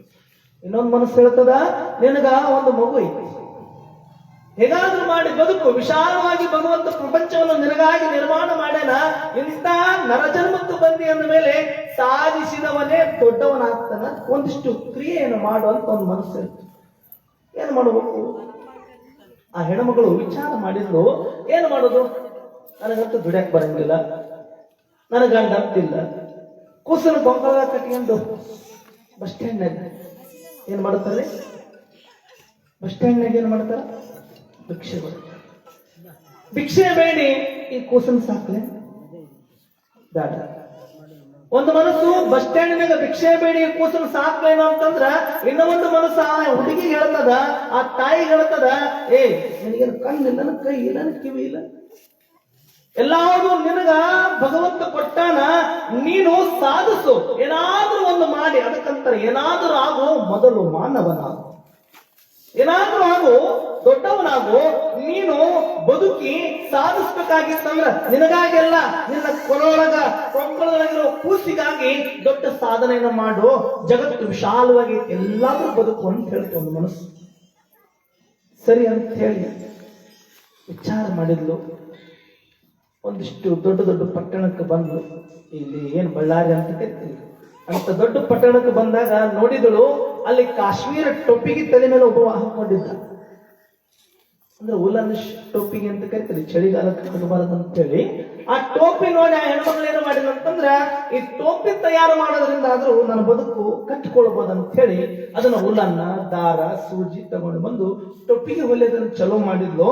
ಆ ಒಂದು ಟೋಪಿ ಆ ಹೆಣ್ಮಗಳ ಮೇಲೆ ಏನು ಬಿದ್ದಿತ್ತಲ್ಲ, ದೊಡ್ಡ ಟೋಪಿ ಅವಂತಿರ್ತಾರೆ, ದೊಡ್ಡ ಟೋಪಿಗೆ ಹಾಕಿರ್ತಾಗ ನಿನಗೆ ಅಂತಿರ್ತೀರಿ ನೀವು ಯಾರಾದ್ರೂ. ಆ ಹೆಣ್ಮಗಳಿಗೆ ಆ ಟೋಪಿ ಏನು ಮಾಡಿದ್ರೆ ಕೈ ಹಿಡಿತದೋ, ಆ ಬಡತನ ದೂರ ಆಯ್ತು. ಬಡತನ ದೂರ ಆದ ಮೇಲೆ ಒಂದು ಇಂಟರ್ವ್ಯೂನಾಗ ಆ ಹೆಣ್ಮಗಳನ್ನ ಕರೆದು ಕುಂದಿರಿಸಿದ್ರು. ಇಷ್ಟೊಂದು ಎತ್ತರಕ್ಕೆ ಬರಕ್ಕೆ ಏನು ಸಾಧನೆ ಅಂತ. ಅವಾಗ ಆ ತಾಯಿ ಅಂತಾಳ, ಇಷ್ಟೊಂದು ಎತ್ತರಕ್ಕೆ ಬರ್ಬೇಕಾಗಿತ್ತು ಅಂದ್ರೆ ಒಂದೇ ಒಂದು ಸಾಧನೆ, ಮನಸ್ಸಿದ್ರೆ ಮಾರ್ಗ, ಅದಿಲ್ಲ ಅಂದ್ರೆ ಏನು ಮಾಡಕ್ಕಾಗಂಗಿಲ್ಲ ಅಂತ. ಹಂಗೆ ಹೇಳಿದ್ಮೇಲೆ ಅವ್ರು ಕುಂತಾರೆ ನಕ್ಕ ಅಲ್ವಾ, ಮನಸ್ಸಿದ್ರೆ ಮಾರ್ಗ ಎಲ್ಲರಿಗೂ ಗೊತ್ತೈತಿ, ನೀಗೇನ್ ಹೇಳ್ತೀವಿ ದೊಡ್ಡದನ್ನು ಇಲ್ಲ.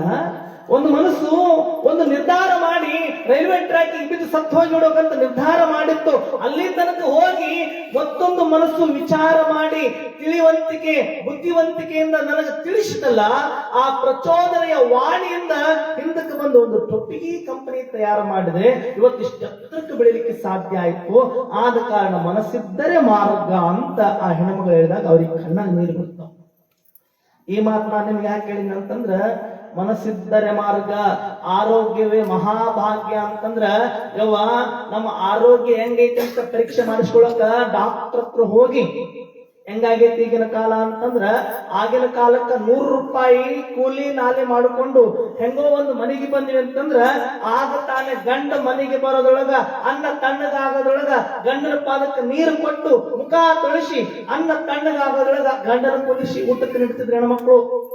ಇವಾಗ ಲಕ್ಷ ಲಕ್ಷ ದುಡಿತ ನಾವು, ಇವಾಗ 5,000 10,000 ಲಕ್ಷ ಹಣ ಸಾಂಪಾದನೆ ಮಾಡಿದ್ರು ಕೂಡ ಗಂಡ ಮನೆಗೆ ಬಂದಾನಂತಂದ್ರ ಕೈಕಾಲ ಮುಖ ತೊಳ್ಕೊಂಡು ಬಂದು ಕುಂತಾನಂತಂದ್ರ ಕುಂತ ಗಂಟೆಗೆ ಹೇಳ್ತಾರ ತಡಿ ಫ್ರಿಜ್ನಾಗ ಸಾರಿಟ್ಟಿನಿ ಬೆಚ್ಚಗೆ ಮಾಡಿ ನೀಡ್ತೇನೆ ಅಂತ.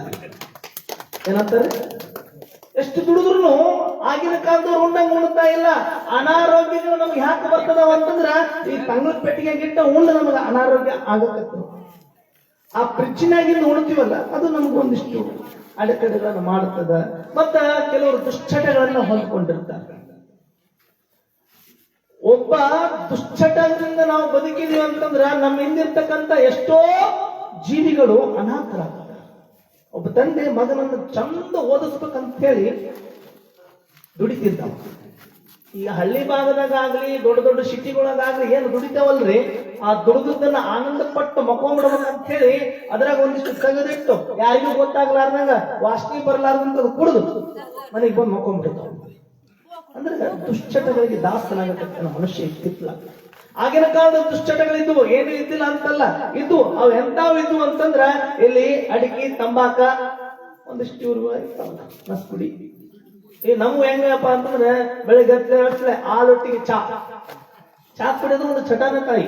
ಅದಕ್ಕೆ ಅಂತನ ಹೆಂಗಿರ್ಬೇಕು ಅಂತಂದ್ರ ಗುರುವಿನ ಕಾಲದೊಳಗೆ ಸದಾಕಾಲ ಸಂಪರ್ಕದೊಳಗಿರ್ಬೇಕು. ಆಗಾಗ ಮಠಕ್ಕೆ ಬರ್ತಿರ್ಬೇಕು. ನಾವು ಮಠಕ್ಕೆ ಯಾವಾಗ ಹೋಗ್ತೀವೋ ಗೊತ್ತಿಲ್ಲ. ನಾವ್ ಹೆಂಗಂತಂದ್ರ ಮಠಕ್ಕೆ ಬರೋದು ಬಿಡೋದು ಎರಡನೇ ಪ್ರಶ್ನೆ. ಈಗಿನ ಕಾಲದಾಗ ಮಂದಿ ಹೆಂಗ್ ಆಗ್ಬಿಟ್ರ ಅಂತಂದ್ರ ಮಠಕ್ಕೆ ಬರ್ಲಾರ್ದಂಗ ಮಠಕ ತಿಂದು ಗುಟಕ ಹಾಡಿ ಚಟಕ್ ದಾಸನಾಗಿ ಒಂದನ್ನು ಗೊಟಕಂದು ಬಿಡ್ತಾನ. ಹಂಗ ಗೊಟಕ ಅನ್ನೋದ್ರೊಳಗ ಮೊದಲು ಗುರುವಿನ ಪಾದ ಸೇರ್ಬೇಕಾಗ್ತದ. ಗುರುವಿನ ಪಾದ ಹಿಡಿದ್ರಂದ್ರ ನಮ್ಗೆಲ್ಲ ಸಿಗ್ತಾವ.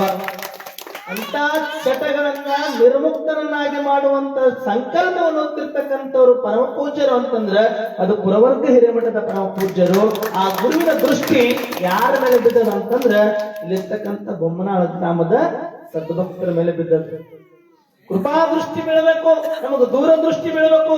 ಅವ್ರ ದೂರದೃಷ್ಟಿ ಎಂತಾದ್ರು ಅಂತಂದ್ರ ಬೊಮ್ಮನಾಳೆಯಲ್ಲಿ ನಮ್ಮ ಪುರವರ್ಗ ಹಿರೇಮಠ ಇದು ದೂರದೃಷ್ಟಿ. ನಿಮ್ಮೆಲ್ಲರ ಕೃಪಾ ದೃಷ್ಟಿ. ಒಬ್ಬೊಬ್ರು ಅಂತಿರ್ತಾರ, ಏನಂತಾರ ಅಂತಂದ್ರೆ ಮನ್ಯಾಗ ಕುಂತಿರ್ತಾರ ಟಿವಿ ನೋಡಿಕೆ ಅಂತ. ಅದು ಅಲ್ಲಿ ಗಾಡಿ ಮ್ಯಾಗ ಹೋಗೋದು ಏನಾದ್ರು ಸ್ವಲ್ಪ ಹೇಗೆ ನಿಮ್ ಮ್ಯಾಲೆ ಬಿದ್ದು ಮುಂದಕ್ಕೆ ಹೋಗಿ ಬಿಡಿಸಿ ಅಂತಂದ್ರೆ ಏನಂತೀರಪ್ಪ, ಅಲ್ಲಿ ಬಿದ್ದು ಬಿಡಿತದ ಅಂತೇಳಿ ನಮ್ ಚಂದ್ರೈತ ಅಂತ ಕೊಯ್ ಅಡಳಿ ಕಿಟ್ಟು ಏನ್ ಕೇಳ್ತೀರಿ ನೀವು? ಅಲ್ಲಿ ಬಿದ್ದದಪ್ಪ ಏನೋ ದೋಷ ಐತೆ ಅಂತ ಕೇಳ್ತೀರಿ.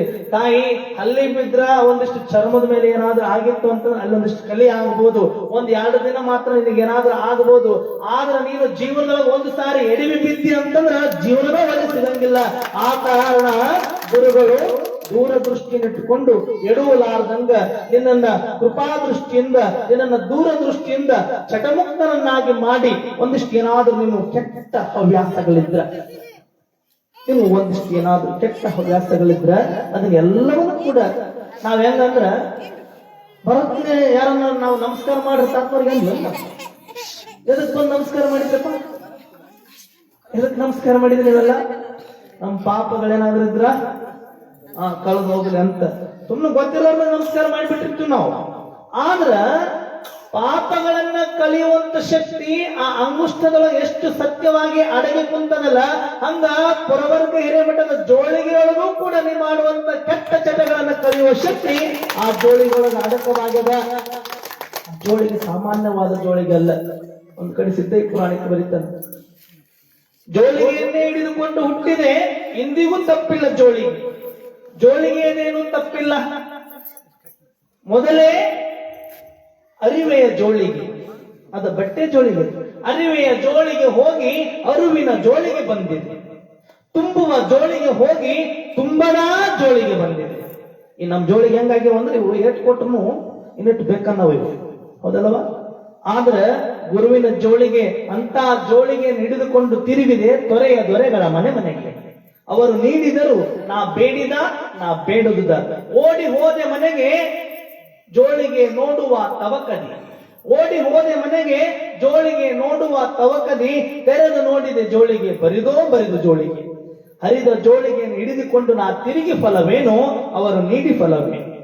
ಜೋಳಿಗೆಯನ್ನು ಹೊಲೆದುಕೊಳ್ಳಲು ಶ್ರದ್ಧೆ ಎಂಬ ದಾರವ ಸಿದ್ಧಿ ಎಂಬ ಸೂಚಿಯ ಎಲ್ಲರಿಗೂ ಎಲ್ಲವ ನೀಡು ಗುರು ಸ್ವತಂತ್ರ ಧೀರ ಸಿದ್ದೇಶ್ವರ ಅಂತ ಬರೀತರ ಅಂತಹ ಜೋಳಿಗೆಯನ್ನು ಹೊತ್ತುಕೊಂಡು ಸದ್ಭಾವನ ಯಾತ್ರೆಯ ಮುಖಾಂತರ 8ನೇ ವರ್ಷದ ಪಾದಯಾತ್ರೆಯನ್ನು ತಮ್ಮ ಊರೊಳಗೆ ಹಾಕಿದಾರ ಅಂತಂದ್ರ ಅದು ನಮ್ಮ ನಿಮ್ಮೆಲ್ಲರ ಸೌಭಾಗ್ಯ.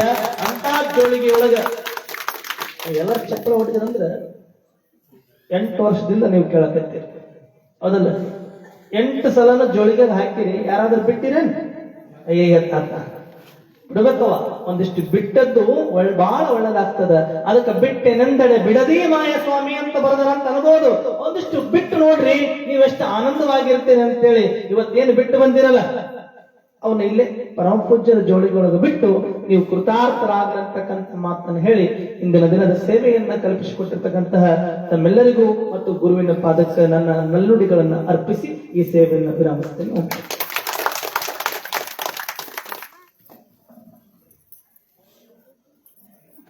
ಅರಿವಿನ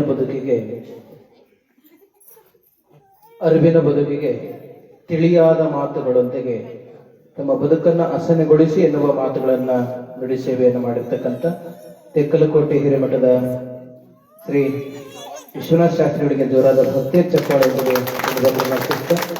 ಈ ಒಂದು ವಚನದ ಗೀತೆ ನಂತರ ಮುಂದಿನ ಕಾರ್ಯಕ್ರಮವನ್ನು ನಾವು ನೀವೆಲ್ಲ ನೋಡಿ.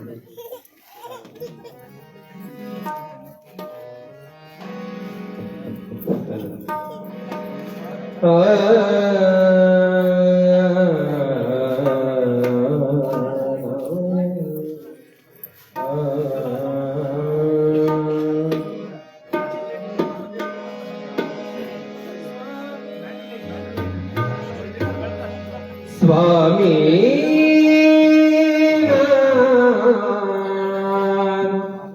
ಉಪದೇಶಕನಲ್ಲ, ಒಲವುಳ್ಳವರ ಸೇವಕನಾನು, ಒಲವುಳ್ಳವರ ಸೇವಕನಾನು.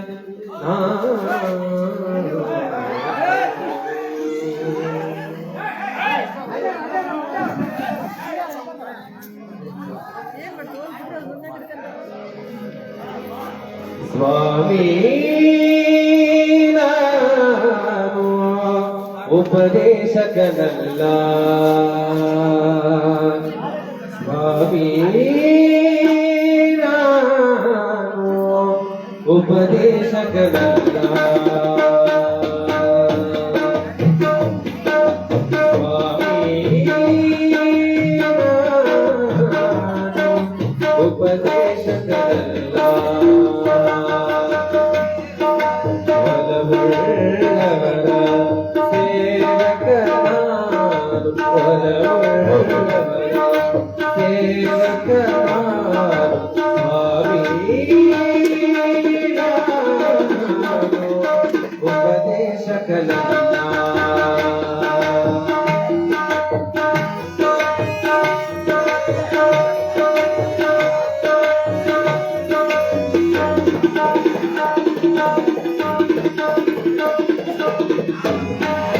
ಸ್ವಾಮಿ ನಾನು ಸುಧಾರಕ ಸಂಶೋಧಕನಲ್ಲ, ಸ್ವಾಮಿ ನಾನು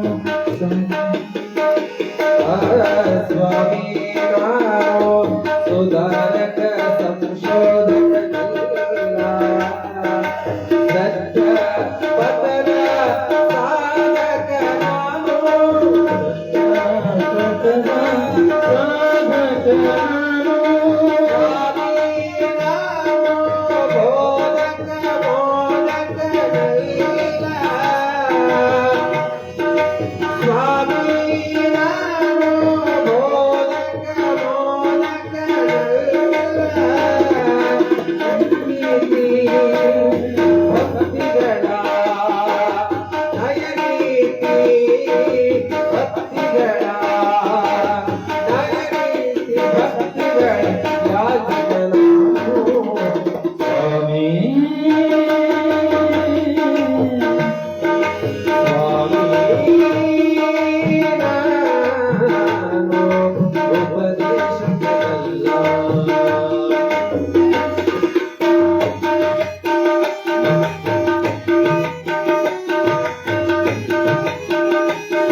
ಎಲ್ಲದೆಲ್ಲ ನೀನೇ ಎಲ್ಲ ಎಲ್ಲದೆಲ್ಲ ಇನ್ನೆಲ್ಲದೆಲ್ಲ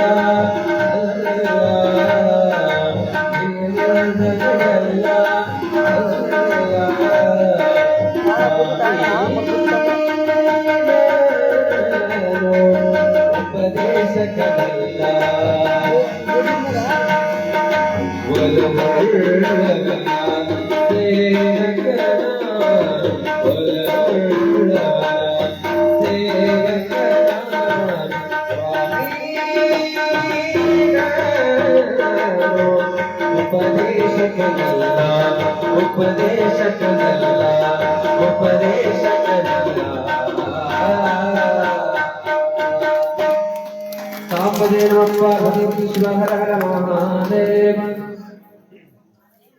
ಸದ್ಭಾವನೆಯ ಪ್ರಿಯರೇ, ಈ ಪುಣ್ಯಮಯ ಕಾರ್ಯಕ್ರಮ 2ನೇ ವರ್ಷ.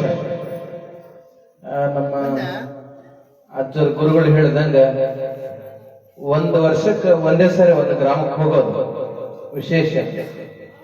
ಮತ್ತೆ 2ನೇ ಸರಿ ಹೋಗ್ತಾರೆ ಅಂದ್ರೆ ಇಲ್ಲೇನೋ ಒಂದು ಭಕ್ತಿಯ ತಳ, ಭಕ್ತಿಯ ಭಾವ ಇದ್ದ ಕಾರಣಕ್ಕಾಗಿ ಮತ್ತೊಮ್ಮೆ ಊರಿಗೆ ಪಾದಾರ್ಪಣೆಯನ್ನು ಮಾಡಿದ್ದಾರೆ. ಈ ಕಾರ್ಯಕ್ರಮದ ಕುರಿತಾಗಿ ಸವಿಸ್ತಾರವಾದ ಮನಸ್ಸಿನ ಬಗ್ಗೆ, ಅರಿವಿನ ಬಗ್ಗೆ ನಮ್ಮ ಸಹೋದರಾಗಿರ್ತಕ್ಕಂಥ ವಿಶ್ವನಾಥ ಶಾಸ್ತ್ರಿಗಳು ತಿಳಿಸಿದರು. ಹೋದ ವರ್ಷ ನೀವೆಲ್ಲ ಆ ಜೋಳಿಗೆಗೆ ಎಷ್ಟೆಷ್ಟು ಜನ ಏನೇನು ಹಾಕಿರಿ ಗೊತ್ತಿಲ್ಲ.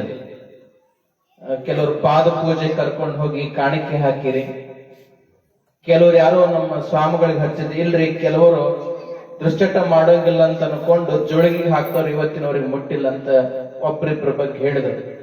ಮತ್ತು ಸ್ವಾಮಿಗೆ ಯಾವಾಗ ಸಂತೋಷ ಆಗ್ತೈತೆ ಅಂತ ಕೇಳ್ತಾ ಹೋದ್ರೆ, ನೀವು ಕೊಟ್ಟ ಕಾಣಿಕೆಯಿಂದ ಸಂತೋಷ ಆಗ್ಲಿಕ್ಕೆ ಸಾಧ್ಯ ಇಲ್ಲ. ನೀವು ಮಾಡಿರುವ ದುಶ್ಚಟಗಳನ್ನ ಗುರುಗಳು ಬಂದ ಕಾಲಕ್ಕೆ ಜೋಳಿಗೆ ಹಾಕಿ ಬಿಟ್ಟಿರಲ್ಲ, ಅದೇ ನಿಜವಾದ ಸಂತೋಷದ ಕಾಣಿಕೆ. ಅದು ಪರಮ ಪೂಜ್ಯರಿಗೆ ಅಂದ್ರೆ ತಪ್ಪಾಗ್ಲಿಕ್ಕಿಲ್ಲ. ಹಾಗಾಗಿ ಈ ಒಂದು 8ನೇ ವರ್ಷದ 5ನೇ ಗ್ರಾಮದ ಈ ಒಂದು ಗ್ರಾಮಕ್ಕೆ, ಬೊಮ್ಮನಾಳ ಗ್ರಾಮಕ್ಕೆ ಬಂದು ಈಶ್ವರನ ಮಹಾಸನ್ನಿಧಿಯಲ್ಲಿ ತಮ್ಮ ಸನ್ನಿಧಾನವನ್ನು ದಯಪಾಲಿಸಿ ನಮಗೂ ನಿಮಗೆಲ್ಲ ದರ್ಶನ ಆಶೀರ್ವಾದವನ್ನ ದಯಪಾಲಿಸಲು ಆಗಮಿಸಿರ್ತಕ್ಕಂಥ ಜಂಗಮರು ಸಳ್ಳಿಪುರ ವರ್ಗ ಮಠದ ಪರಮ ಪೂಜ್ಯ ವರೇಣ್ಯರಾಗಿರ್ತಕ್ಕಂಥ ಬಾಲ ತಪಸ್ವಿಗಳು ಶ್ರೀ ಶೆಟ್ಟಸ್ಥಲ ಬ್ರಹ್ಮ ಅಜಾತ ಶಂಭಲಿಂಗ ಶಿವಾಚಾರ್ಯ ಮಹಾಸ್ವಾಮಿಗಳವರ ಆಶೀರ್ವಚನ ನುಡಿಗಳನ್ನ ನಾವು ನೀವೆಲ್ಲ ಕೇಳಿ ಧನ್ಯಾತ್ಮರಾಗೋಣ.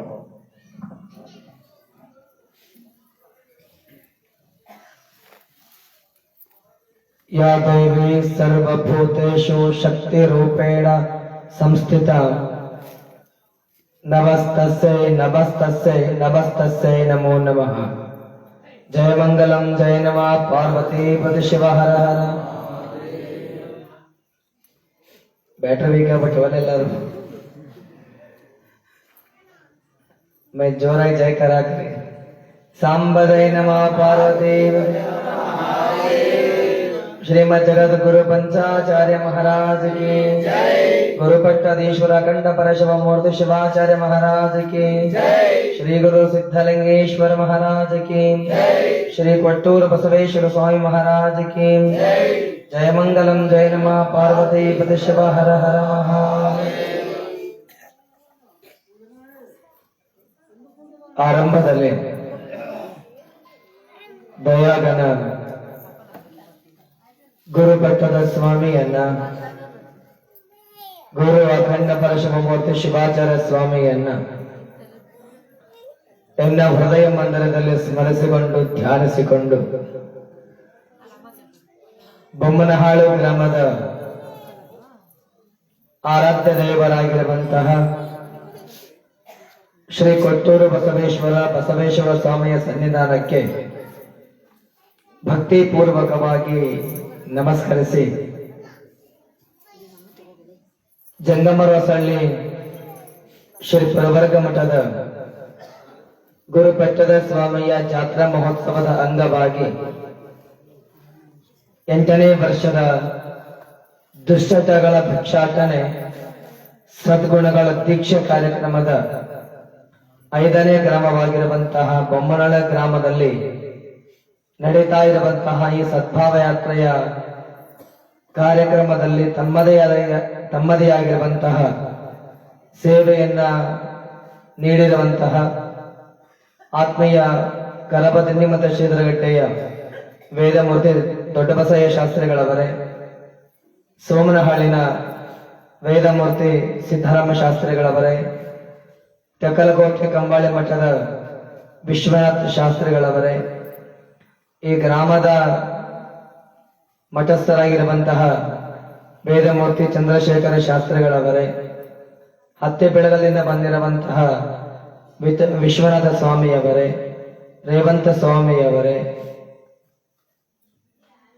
ಸಿದ್ದೇಶ್ ಸ್ವಾಮಿಯವರೇ, ಹಾಗೂ ಈ ಕಾರ್ಯಕ್ರಮ ಒಂದು ನಾವು ಸಂಕಲ್ಪ ಮಾಡಿದಾಗ ನಮ್ಮೂರಿಗೂ ಬರ್ರಿ ಅಂತಂದೇಳಿ ಆಹ್ವಾನ ಕೊಟ್ಟಿರುವಂತಹ ಗಾದಲಿಂಗನ ಗೌಡರನ್ನೇ ಮೊದಲುಗೊಂಡು ಎಲ್ಲ ಸಮಸ್ತ ಸದ್ಭಕ್ತರೇ, ವಾತ್ಸಲ್ಯ ಮೂರ್ತಿಗಳ ತಾಯಿಯಂದರೆ, ಮುದ್ದ ಮಕ್ಕಳೇ, ನಿಮ್ಮೆಲ್ಲರ ಅಂತರಂಗದೊಳಗೆ ನೆಲೆಸಿರುವಂತಹ ಭಗವಂತನ ಚಿಜ್ಯೋತಿಗೆ ಶರಣು ಶರಣಾರ್ಥಿ.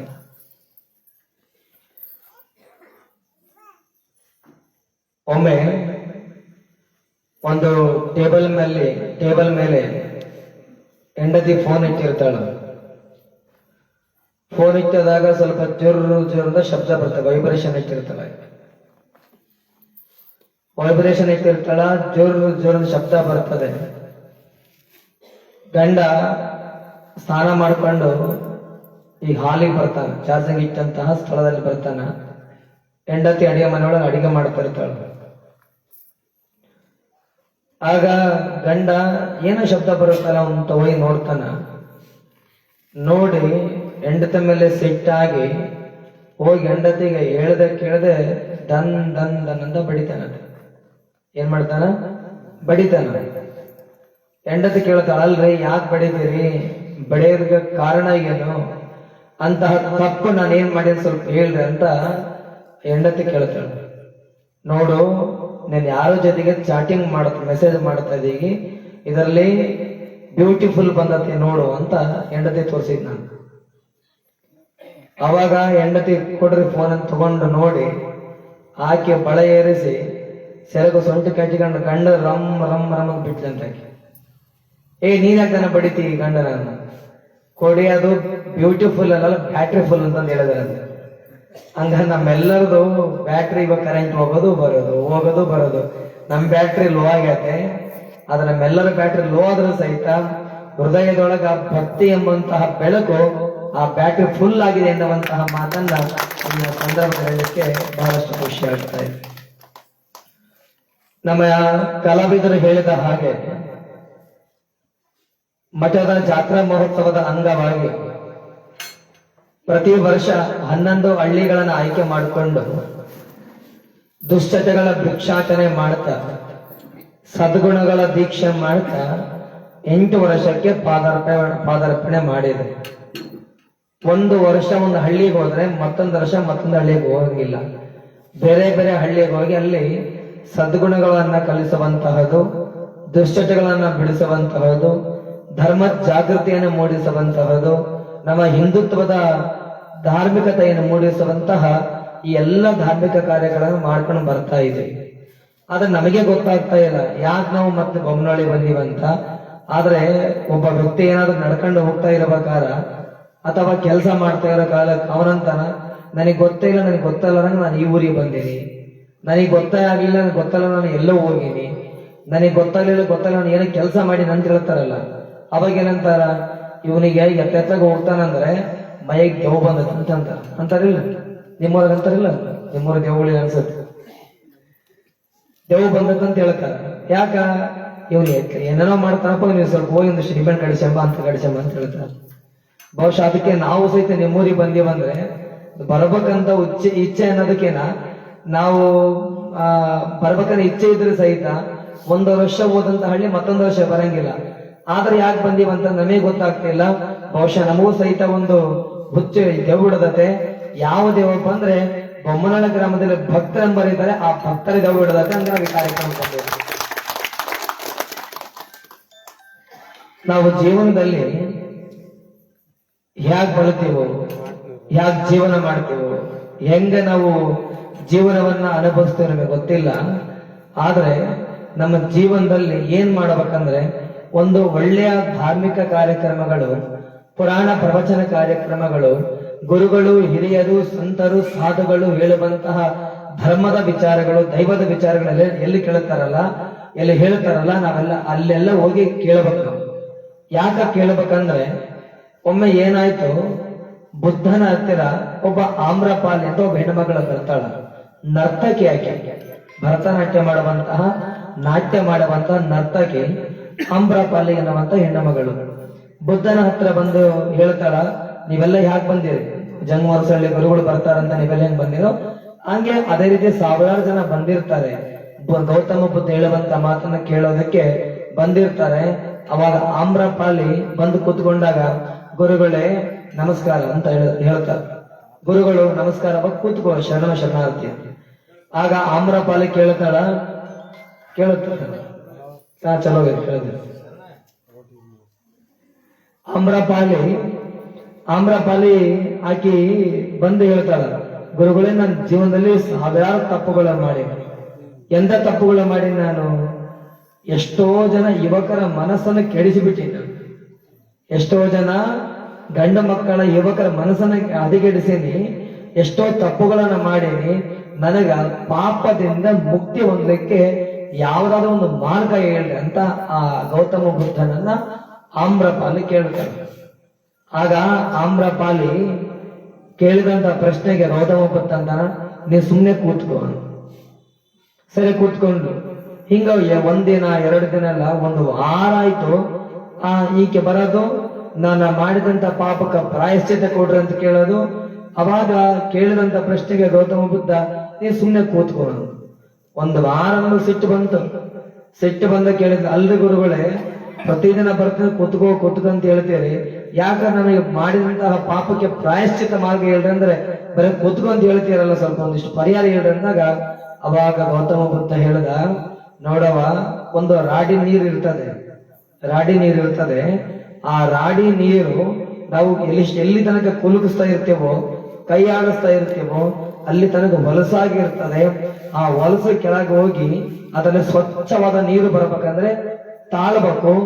ರಾಡಿಯ ನೀರು ಹೋಗಿ ಹೊಲಸು ಕೆಳಗೆ ಹೋಗಿ ಸ್ವಚ್ಛವಾಗಿ ನೀರು ಬರಬೇಕಂದ್ರೆ ತಾಳ್ಬೇಕು. ಹಾಗೆ ನಿನ್ನ ಮನಸ್ಸಿನಲ್ಲಿರುವಂತಹ ಮಾಡಿದಂತಹ ಪಾಪದ ಪ್ರಜ್ಞೆ ಕಳಬೇಕಂದ್ರೆ ಶರಣರ ಮಹಾತ್ಮನ ವಚನಗಳನ್ನು ಕೇಳು, ನಿನ್ನೆಲ್ಲ ಪಾಪಗಳು ಪರಿಹಾರ ಆಗ್ತವೆ ಅಂತ ಹೇಳಿದ್ರು. ಹಿಂಗ ಒಂದಿಬ್ರು ಒಂದು ಯುವಕರು ಸಿನಿಮಾಕ್ಕೆ ಹೋಗೋಣಂತ ಒಬ್ಬವ, ಇನ್ನೊಬ್ಬ ನಾಟಕಕ್ಕೆ ಹೋಗೋಣಂತ ಒಬ್ಬವ. ಯಾರು? ಒಬ್ಬರು ಸಿನಿಮಾಕ್ಕೆ ಹೋಗೋಣ ಅಂತ, ಮತ್ತೊಬ್ಬರು ನಾಟಕ ನೋಡಕ್ ಹೋಗೋಣ ಅಂತ. ಹಿಂಗ ಹೇಳಿದಾಗ ಅವಾಗ ಇವರಿಬ್ರು ಚರ್ಚೆ ಮಾಡ್ಕೊಂಡು, ನಾವಿಬ್ರ ಬೇಡ, ಅಲ್ಲಿ ನಮ್ ಇನ್ನೊಬ್ಬ ಗೆಳೆಯ ಇದ್ದಾನೆ, 3 ದಿನ ಅವನ್ ತಕ್ಕ ಹೋಗೋ ನಡೆ ಅಂತ. ಅವನ ಹತ್ರ ಬಂದು ಕೇಳಿದ್ರು, ನೋಡಪ್ಪ, ನನ್ನ ಇಚ್ಛೆ ಸಿನಿಮಾಕ್ಕೆ ನೋಡಕ್ ಹೋಗ್ಬೇಕಂತ, ಈತನ ಇಚ್ಛೆ ನಾಟಕ ನೋಡಕ್ ಹೋಗ್ಬೇಕಂತ, ಯಾಕೆ ಮಾಡೋಣ? ಅವಂದ, ಬೇಡ, ನಾವು ಸ್ವಲ್ಪ ಪ್ರವಚನ ಕೇಳಕ್ ಹೋಗೋ ನಡೆ ಅಂತ. ಏನಂದ? 3ನೇನು ಪ್ರವಚನ ಕೇಳಕ್ ಹೋಗೋ ನಡೆ ಅಂತ. ಅವ್ರು 3 ಒಂದು ರೂಪಾಯಿ ಕಾಯಿನ್ ತಗೊಂಡ್ರು, ಮ್ಯಾಲೆ ಹಾರಿಸಿದ್ರು. ರಾಜ ಬಿತ್ತಂದ್ರ, ಹೆಡ್ ಬಿತ್ತಂತಂದ್ರ ಸಿನಿಮಾಕ್ಕೆ ಹೋಗಲ್ಲ, ಟೇಲ್ ಬಿತ್ತಂತಂದ್ರ ನಾಟಕಕ್ಕೆ ಹೋಗಲ್ಲ. ಅಕಸ್ಮಾತ್ ಟೇಲ್ ಬೀಳಲಿಲ್ಲ, ಹೆಡ್ ಬೀಳಲಿಲ್ಲ ಅಂದ್ರೆ ಗೋಡೆ ನಿಂತ್ಕಂತಂದ್ರ ಪ್ರವಚನಕ್ಕೆ ಹೋಗೋಣ ಅಂತ ಹೇಳ್ದ. ಅವ ಹಾರಿಸಿದ್ರು, ಹಾರಿಸಿ ಕೂಡಲೇ ಸೀದಾ ರಾಜನ ಬೀಳಲಿಲ್ಲ, ಟೇಲು ಬೀಳಲಿಲ್ಲ, ಅದು ಗೋಡೆ ನಿಂತ್ಕೊಂತು. ಅವಾಗಂದ, ಇದಕ್ ಕಥೆ ಹೇಳಲಿಕ್ಕೆ ಕಾರಣ ಏನಂತಂದ್ರೆ, ಇವತ್ತು ಬೊಮ್ಮನಾಳ ಗ್ರಾಮದಲ್ಲಿ 100 ಜನ ಇರ್ಬೋದು, 1000 ಜನ ಇರ್ಬೋದು.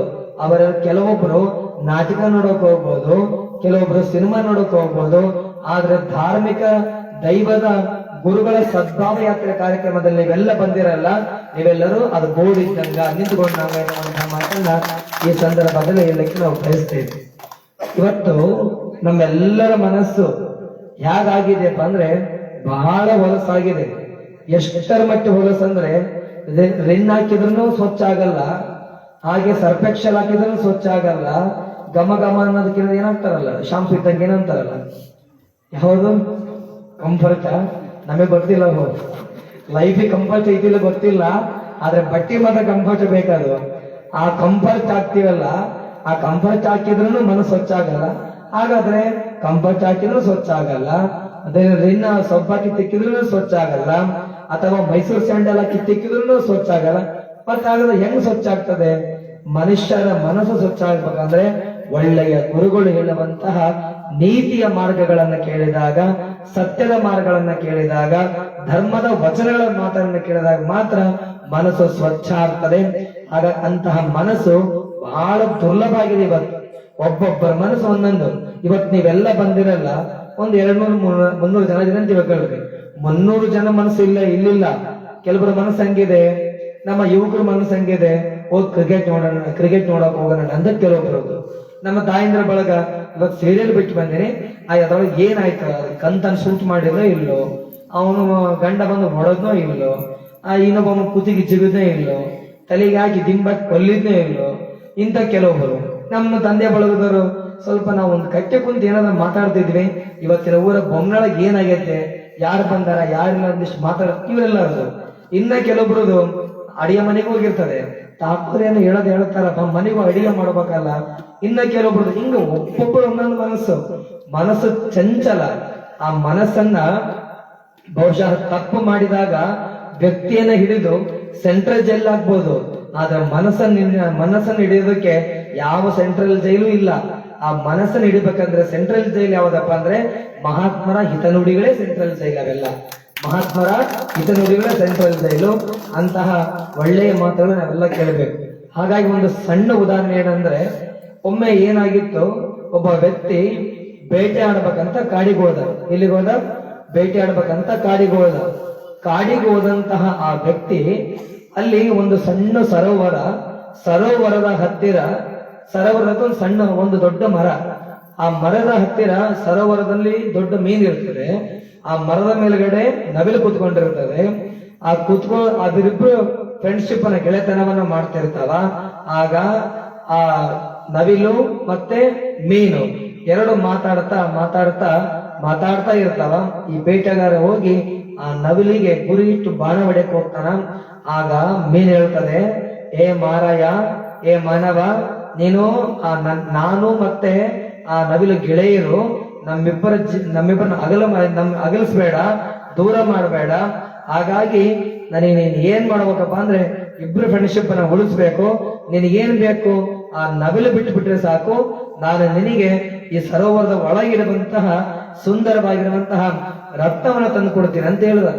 ಆ ಮೀನ್ ಹೇಳುತ್ತೆ ಸರಿ ಅಂತ ನವಿಲನ್ನು ಬಿಟ್ಟ. ನವಿಲು ಹಾರು ಹೋಯ್ತು, ಪರ್ದನೆ ಹಾರು ಹೋಯ್ತು. ಇದು ಸಮುದ್ರದ ಆ ಸರೋವರದ ಒಳಗೆ ಹೋಯ್ತು. ಯಾವುದು? ಮೀನು ಹೋಯ್ತು. ಸುಂದರವಾಗಿರುವಂತಹ ರತ್ನವನ್ನ ತಗೊಂಡು ಸೀದಾ ಬಂದು ಕಟ್ಟೆ ಮೇಲೆ ಇಟ್ಟು, ನೀ ತಗೊಂಡೋಗು ಮಾನವ ಅಂತ ಹೇಳಿದ್ರು.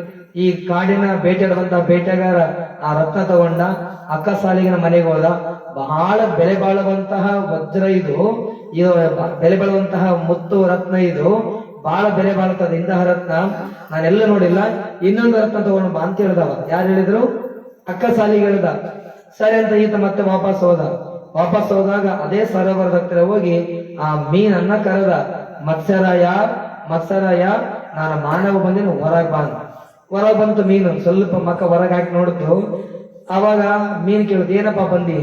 ಏನಿಲ್ಲ, ನೀನು ತಂದೆಯಲ್ಲ ರತ್ನ, ಇಂಥದೇ ರತ್ನವನ್ನ ಇನ್ನೊಂದು ತಂದು ಕೊಡು ಅಂತ ಹೇಳುದ. ಆಗ ಮೀನ್ ಹೇಳ್ತು, ನನಗೆ ಗೊತ್ತಿತ್ತು ನೀನು ಮತ್ತೆ ಬರ್ತೀಯಂತ. ಮನುಷ್ಯನಿಗೆ ಒಂದಲ್ಲ, ಎರಡಲ್ಲ, ಮೂರಲ್ಲ, 10 ಅಲ್ಲ, 20 ಅಲ್ಲ, ಲಕ್ಷ ಕೋಟಿ ಅಲ್ಲ, ಇಡೀ ಕುಬೇರ ಸಂಪತ್ತು ಕೊಟ್ಟರು ಅವನ ಆಸಕ್ತಿ ಇರಂಗಿಲ್ಲ. ಅಂತಹ ಒಂದು ದುರ್ಬಲವಾಗಿರುವಂತಹ ಮನಸ್ಸು ಮನುಷ್ಯನ ಅತಿ ಆಸೆಯಾಗಿರ್ತದೆ ಮನುಷ್ಯನದು. ಅಂತಹ ಆಸೆಗಿರುವಂತಹ ಮನುಷ್ಯನ ಮನಸ್ಸು ನಿನ್ನದಾಗಿದೆ. ನನಗೆ ಗೊತ್ತಿತ್ತು, ಸರಿ ಅಂತ ತಗೊಂಡು ಅದಕ್ಕೆ ನನ್ನ ಗೆಳೆಯನ್ ಹೇಳಿದೆ, ನಾಳೆ ಆ ಮನುಷ್ಯ ಮತ್ತೆ ಬಂದೇ ಬರ್ತಾನೆ, ಇಲ್ಲಿ ಇರಬೇಡ, ನಮ್ಮಿಬ್ಬರನ್ನ ದೂರ ಮಾಡ್ತಾನ, ನೀನು ಹೋಗಂತ ಹೇಳ್ಬೇಕೇನೆ. ಏನಿಲ್ಲ ತಗೊಂಡು ರತ್ನ ತಗೊಂಡು ಮತ್ತೆ ಸೀದಾ ಒಳಗೋಯ್. ಇದು ಹೇಳಲಿಕ್ಕೆ ಕಾರಣ ಏನಂದ್ರೆ, ಮನುಷ್ಯನ ಜೀವನದಲ್ಲಿ ಎಷ್ಟರು ಕೊಟ್ಟರು ಸಮಾಧಾನ ಇಲ್ಲ, ಏನು ಸಿಕ್ಕಿದ್ರೂ ಸಮಾಧಾನ ಇಲ್ಲ. ಯಾಕೆ ಸಮಾಧಾನ ಇಲ್ಲ? ನಮ್ಮಲ್ಲಿ ಸಂಸ್ಕಾರದ ಕೊರತೆ. ಗುರು ಹಿರಿಯರು ಹೇಳುವಂತಹ ಮಾತನ್ನ ಕೇಳಲಾರದೆ ನಮ್ಮ ಪಡೆ ನಾವು ಸ್ವತಂತ್ರ ಬದುಕ್ತಾ ಇದೀವಿ. ಈ ನೋಡ್ರಿ ಹೆಂಗ ನಾವು ಧಾರ್ಮಿಕ ಕಾರ್ಯಕ್ರಮ ಮಾಡ್ಬೇಕಾದ ಆ ಕ್ವಾಣ ಹಿಂಗ್ ಬಂತ ನೋಡ್ರಿ. ಕ್ವಾಣದ ಸಂಕೇತ ಏನು? ಕೋಣದ ಸಂಕೇತ ಅಹಂಕಾರ.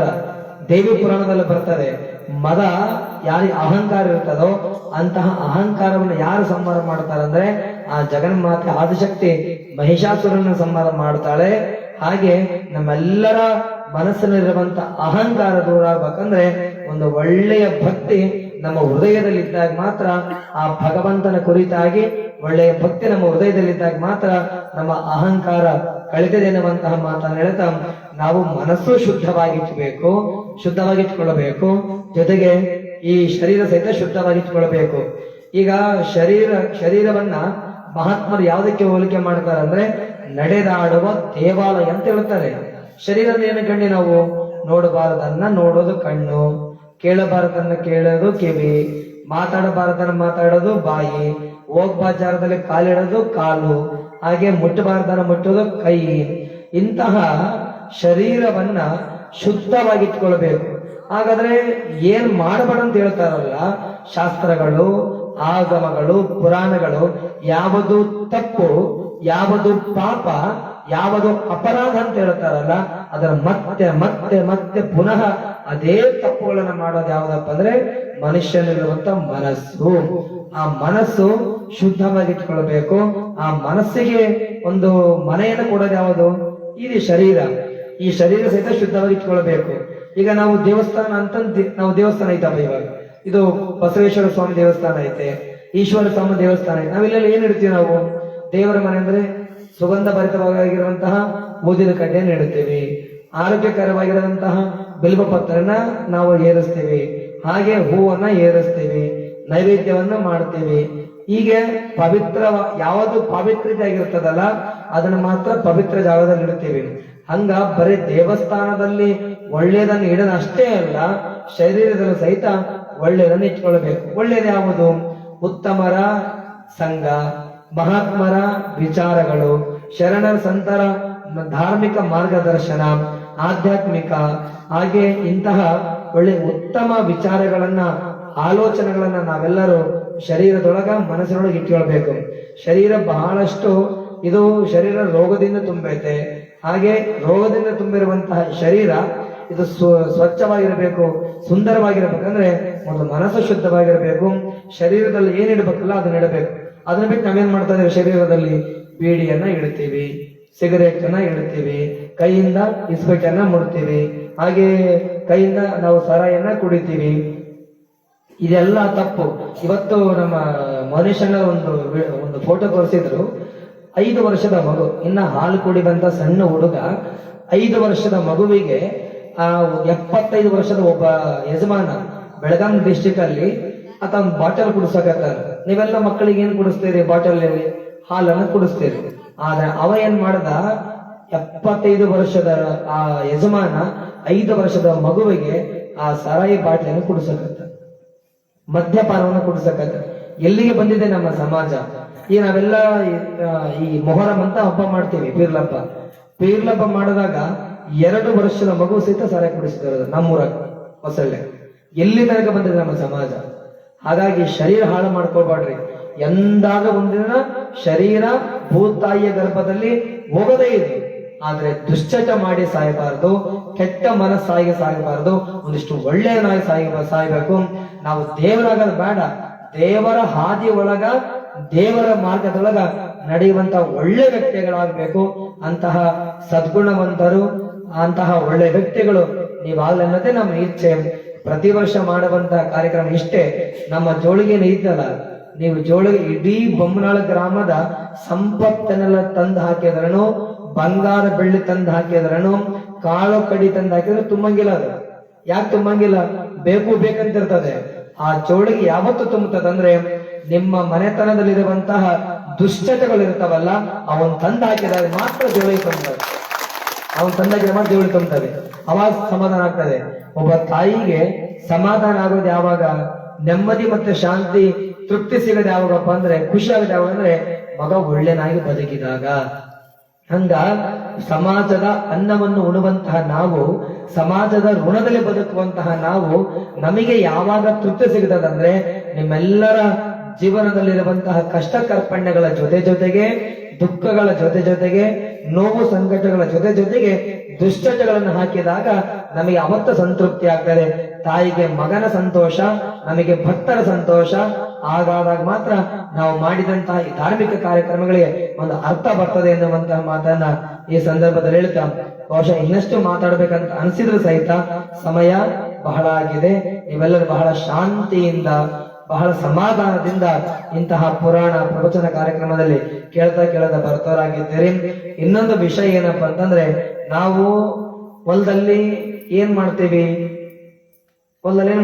ರಂಟೆಯನ್ನ ಹೊಡಿತೀವಿ, ಕುಂಟೆಯನ್ನ ಹೊಡಿತೀವಿ, ಹೊಲವನ್ನ ಹಸರು ಮಾಡ್ತೀವಿ. ಯಾಕ? ಅಲ್ಲಿ ಜ್ವಾಳನೋ ನೆಲ್ಲೋ ಮೆಣಸಿನಕಾಯಿ ಬೀಜಗಳನ್ನ ಹಾಕಿ ಆ ಭೂತಾಯಿ ಕೊಡುವಂತ ಒಳ್ಳೆ ಫಲವನ್ನು ತಗೊಂಡು ನಮ್ಮ ಜೀವನ ನಡೆಸ್ಬೇಕಂತ ಹೋಗ್ತೇವಿ. ನಮ್ಮ ಜೀವನ ನಡಿಬೇಕಂತಂದ್ರೆ, ಬದುಕು ನಡಿಬೇಕಂತಂದ್ರೆ ಹೊಲದಲ್ಲಿ ರಂಟೆ ಕುಂಟೆ ಹೊಡೆದು ನಾವು ಆ ಕಾಳುಗಳನ್ನ ಬಿತ್ತಿ ಆ ಫಲವನ್ನ ಭೂತಾಯಿ ಕೊಡುವಂತ ಫಲವನ್ನ ತಗೊಂಡು ಅದನ್ನ ಮಾರ್ಕೆಟ್ ನಲ್ಲಿ ಮಾರಿ ಅದು ಬಂದದ ದುಡ್ಡಿನಿಂದ ನಾವು ಜೀವನವನ್ನ ಮಾಡ್ತೀವಿ. ಅದು ಬರೇ ನಮ್ಮ ಶರೀರವನ್ನ ಕಾಪಾಡೋದು.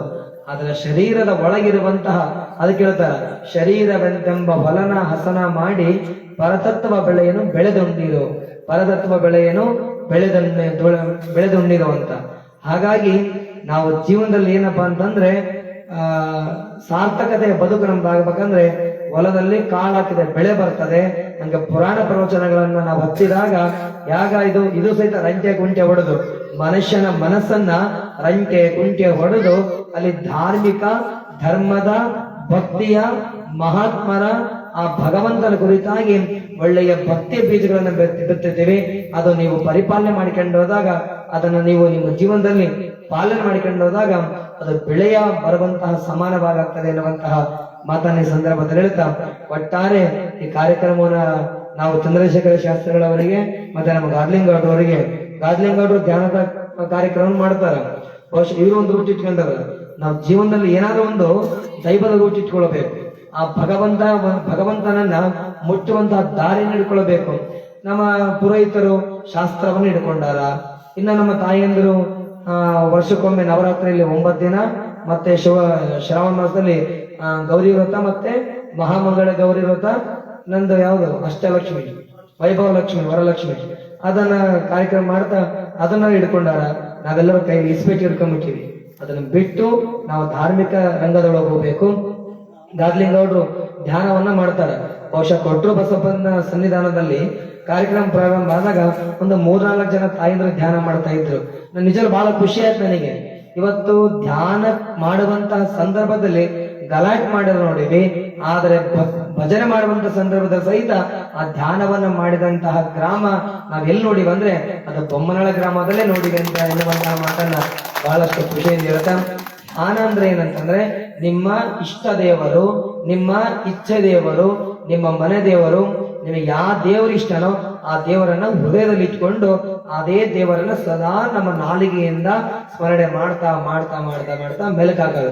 ಯಾಕೆ ದನಗಳು ಬೇಗ ಹುಲ್ಲನ್ನು ತಿಂದು ಆಮೇಲೆ ಮೆಲುಕಾಗ್ತಾವಲ್ಲ ನಿಧಾನ, ಹಂಗ ಧ್ಯಾನ ಹೆಂಗಪ್ಪ ಅಂದ್ರೆ ಭಗವಂತನ ಕುರಿತು ಧ್ಯಾನದ ಮುಖಾಂತರ ಮೆಲುಕು ಹಾಕುವಂತದ್ದು, ಆತ್ಮ ಸಾಕ್ಷಾತ್ಕಾರ ಆಗಂತದ್ದು.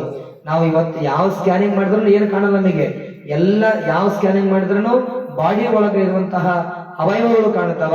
ಆದ್ರೆ ಭಕ್ತಿಯ ನಮಗೆ ಧ್ಯಾನ ಎನ್ನುವಂತಹ ಸ್ಕ್ಯಾನಿಂಗ್ ಐತಲ್ಲ, ಅದು ಭಗವಂತನ ಕಾಣುವಂತಹದ್ದು, ಆತ್ಮ ಸಾಕ್ಷಾತ್ಕಾರ ಆಗುವಂತಹದ್ದು ಎನ್ನುವಂತಹ ಮಾತನ್ನ ಈ ಸಂದರ್ಭದಲ್ಲಿ ಹೇಳ್ತಾ, ನಮ್ಮ ಶರಣಕುಮಾರ್ ಗವಾಯನಾಗ್ಲಿ, ನಮ್ಮ ಹಾಲಿ ಮುನೇಶಣ್ಣಾಗ್ಲಿ, ನಮ್ಮ ಅದು ಜೇಮ್ಸ್ ಬಾಂಡ್ ಅಂತ ಇಟ್ಟಿವಿ, ಸ್ವಲ್ಪ ಕಲಕಾಗಿ ನೀವು ನಮ್ ತಬಲ ನಮ್ ಹಾರ್ಮೋನಿಯಂ ಮಾಸ್ಟರ್ ಅಲ್ಲ, ಸ್ವಲ್ಪ ಈ ಕಡೆ ಬಳ್ಳಾರಿ ಭಾಗ ಬಂದು ಸ್ವಲ್ಪ ಕಲಗಾಗ್ಯಾನ, ಬಹಳ ಕೆಂಪಗಾತ. ಅದು ಫಾರಿಂದ ಹುಟ್ಟಬೇಕಿತ್ತು, ಹೋಗೋಗಿ ಇಲ್ಲಿ ಹುಟ್ಟುಬಿಟ್ಟ.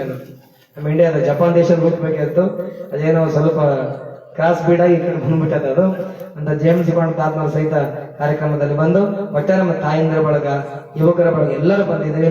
ನಿಮ್ಮೆಲ್ಲರೂ ಕೇಳೋದಿಷ್ಟೇ, ನೀವೇನು ಕೊಡಬೇಕಪ್ಪ ಅಂದ್ರೆ ನಮಗೆ ಮೊದಲು ದುಶ್ಚಟವನ್ನು ಬೇಡ್ರಿ. ನಮ್ಮ ತಾಯಿಯಂದರು ಹೆಚ್ಚಿಗೆ ಇನ್ನೊಂದು ಮಾತು ಹೇಳ್ತೀನಿ. ಸಿರುಗುಪ್ಪದಲ್ಲಿ ಮೊನ್ನೆ ಹೋಗಿದ್ವಿ. ಮೊನ್ನೆ ಹೋಗಿ ಇದೊಂದು ಮಾತು ಇಲ್ಲಿ ನಡೀತದ, ಏನ್ ನಡೀತದ? ಮತ್ತೇನ್ ಸೈಲೆಂಟ್ ಕುಂತು ಬಿಟ್ಟಿರಲ್ಲ. ಸಿರುಗುಪ್ಪದಲ್ಲಿ ಹೋಗಿದ್ವಿ. ಸಿರುಗುಪ್ಪದಲ್ಲಿ ಹೋದಾಗ ಆತ ಖಾರ ಮಾಡ್ತಾನ. ಈ ನಾವು ಖಾರ ತಿಂತೀವಲ್ಲ, ಖಾರ ಮಾಡ್ತಾನ. ಆತ 45 kg ಮಾರ್ತಾನ ಖಾರ. ಎಷ್ಟು? 45 kg ಮಾರ್ತಾನ. ಮತ್ತೆ ಆ ಖಾರ ಮಾಡೋದು ಯಾರಲ್ಲ, ಇಬ್ರು ಬರೀ ಗಂಡ ಹೆಂಡತಿ ಮಾಡ್ತಾರ. ಇಬ್ರು ಗಂಡ ಹೆಂಡತಿನ ಖಾರ ಮಾಡ್ತಾರ. ಆತ ಒಂದು ಸ್ಟೇಟಸ್ ಇರ್ತಾನೆ, ವಾಟ್ಸಪ್ ಸ್ಟೇಟಸ್ ಇಟ್ಟ ಮೇಲೆ ಆ ಸ್ಟೇಟಸ್ ಏನ ಡಿಲೀಟ್ ಆಯ್ತಂದ್ರೆ ಖಾರ ಖಾಲಿ ಐತಂತ. ಬರೇ 45 kg ಖಾರ ಬರೇ 1.5 ತಾಸಲ್ಲಿ ಖಾಲಿ ಆಗ್ತದೆ. 1.5 ತಾಸಲ್ಲಿ ಖಾಲಿ ಆಗ್ತದೆ. ನಾವು ಕೇಳಿದೀವಿ ಹೆಂಗ್ ಸಾಧ್ಯ ಇದೆ ಅಂತ. ಯಾರು ಮಾಡ್ತಾರಂದ್ರೆ ಯಾರಿಲ್ರಿ, ಬರೀ ಇಬ್ರು ಗಂಡ ಹೆಂಡತಿ. ಅಲ್ಲ, ಹೆಂಡತಿ ಸೀರಿಯಲ್ ನೋಡ್ಕೊಂತ ಹೆಂಗ್ ಮಾಡ್ತಾರ ಅಂಜೆ ನಾವು. ಸೀರಿಯಲ್ ನೋಡ್ತಾರಂತೆ ಟಿವಿನೇ ತೆಗೆದು ಬಿಟ್ಟಿವಂತಂದ. ಸೀರಿಯಲ್ ನೋಡ್ತಾರಂತೆ ಟಿವಿನೇ ತೆಗೆದು ಬಿಟ್ಟಾರಂತ. 1 kg 240 ರೂಪಾಯಿ ಮಾರಿ, 240 ರೂಪಾಯಿ ಮಾರ್ತಾನ. 1 kg 240 ರೂಪಾಯಿ ಮಾರಿದ್ರೆ ಆತಗ ಸುಮಾರು ಎಷ್ಟಾಗ್ತದೆ? 45 kg ಎಷ್ಟಾಗ್ತದೆ? ಸುಮಾರು ಒಂದು 12-13 ಸಾವಿರ ರೂಪಾಯಿ ಆಗ್ತದೆ. 12-13 ಸಾವಿರ ರೂಪಾಯಿ ಆಗ್ತದೆ. ಒಂದು ದಿನಕ್ಕೆ 13 ಸಾವಿರ ರೂಪಾಯಿ ವ್ಯಾಪಾರ ಮಾಡ್ತಾರೆ ಸುಮ್ಮನೆ ಕುಂತು. ಒಂದು ದಿನಕ್ಕೆ 13 ಸಾವಿರ ರೂಪಾಯಿ ಅಂದ್ರೆ ಒಂದ್ ತಿಂಗಳಿಗೆ ಎಷ್ಟಾಯ್ತು? ಸುಮಾರು 2 ಲಕ್ಷ ಮೇಲಾಯ್ತು. 3 ಲಕ್ಷ ಮೇಲಾಯ್ತು, 2 ಲಕ್ಷ ಮೇಲಾಯ್ತು. ಸುಮ್ಮನೆ ಖಾಲಿ ಕುಂತು ಟಿವಿ ನೋಡಿದ್ರ ಏನು ಬರಂಗಿಲ್ಲ. ಅದ್ರ ಬದನೆಕಾಯಿ ಅದ್ರೊಳಗೆ ಏನೂ ಇಲ್ಲ. ಅದಕ್ಕ ಗಂಡನ ದುಡಿಯುವ ಜೊತೆಗೆ ಹೆಂಡತಿ ಸಾಧರಿದ್ದಾಗ ಮಾತ್ರ ಕುಟುಂಬ ಉತ್ತರೋತ್ತರವಾಗಿ ಆರ್ಥಿಕವಾಗಿ ಅಭಿವೃದ್ಧಿ ಆಗ್ತದೆ. ಅದನ್ನ ಬಿಟ್ಟು ಅದ್ರೊಳಗೆ ಏನಿಲ್ಲ. ಸುಮ್ಮನೆ ಅದು ಟೈಮ್ ಪಾಸ್ ಅಷ್ಟೇ. ಅವ್ರಿಗೆ ಡೈರೆಕ್ಟರ್ಗಳಿಗೆ ಅವ್ರಿಗೆಲ್ಲರಿಗೆ TAD ಅವೆಲ್ಲ ಬೇಕು. ಅದನ್ನ TPS ಏನಂತಾರಲ್ಲ, TRP ಅವೆಲ್ಲ ಬೇಕು.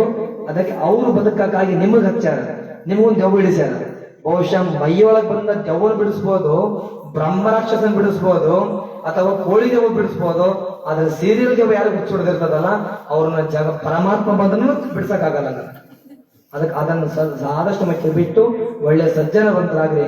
ಮಹಾಭಾರತವನ್ನು ಹಿಡ್ಕೊಳ್ರಿ, ರಾಮಾಯಣವನ್ನು ಹಿಡ್ಕೊಳ್ರಿ, ಮಹಾತ್ಮನ ಶರಣರ ವಚನಗಳನ್ನು ಹಿಡ್ಕೊಳ್ರಿ, ಆಗಮ ಶಾಸ್ತ್ರವನ್ನು ಹಿಡ್ಕೊಳ್ರಿ.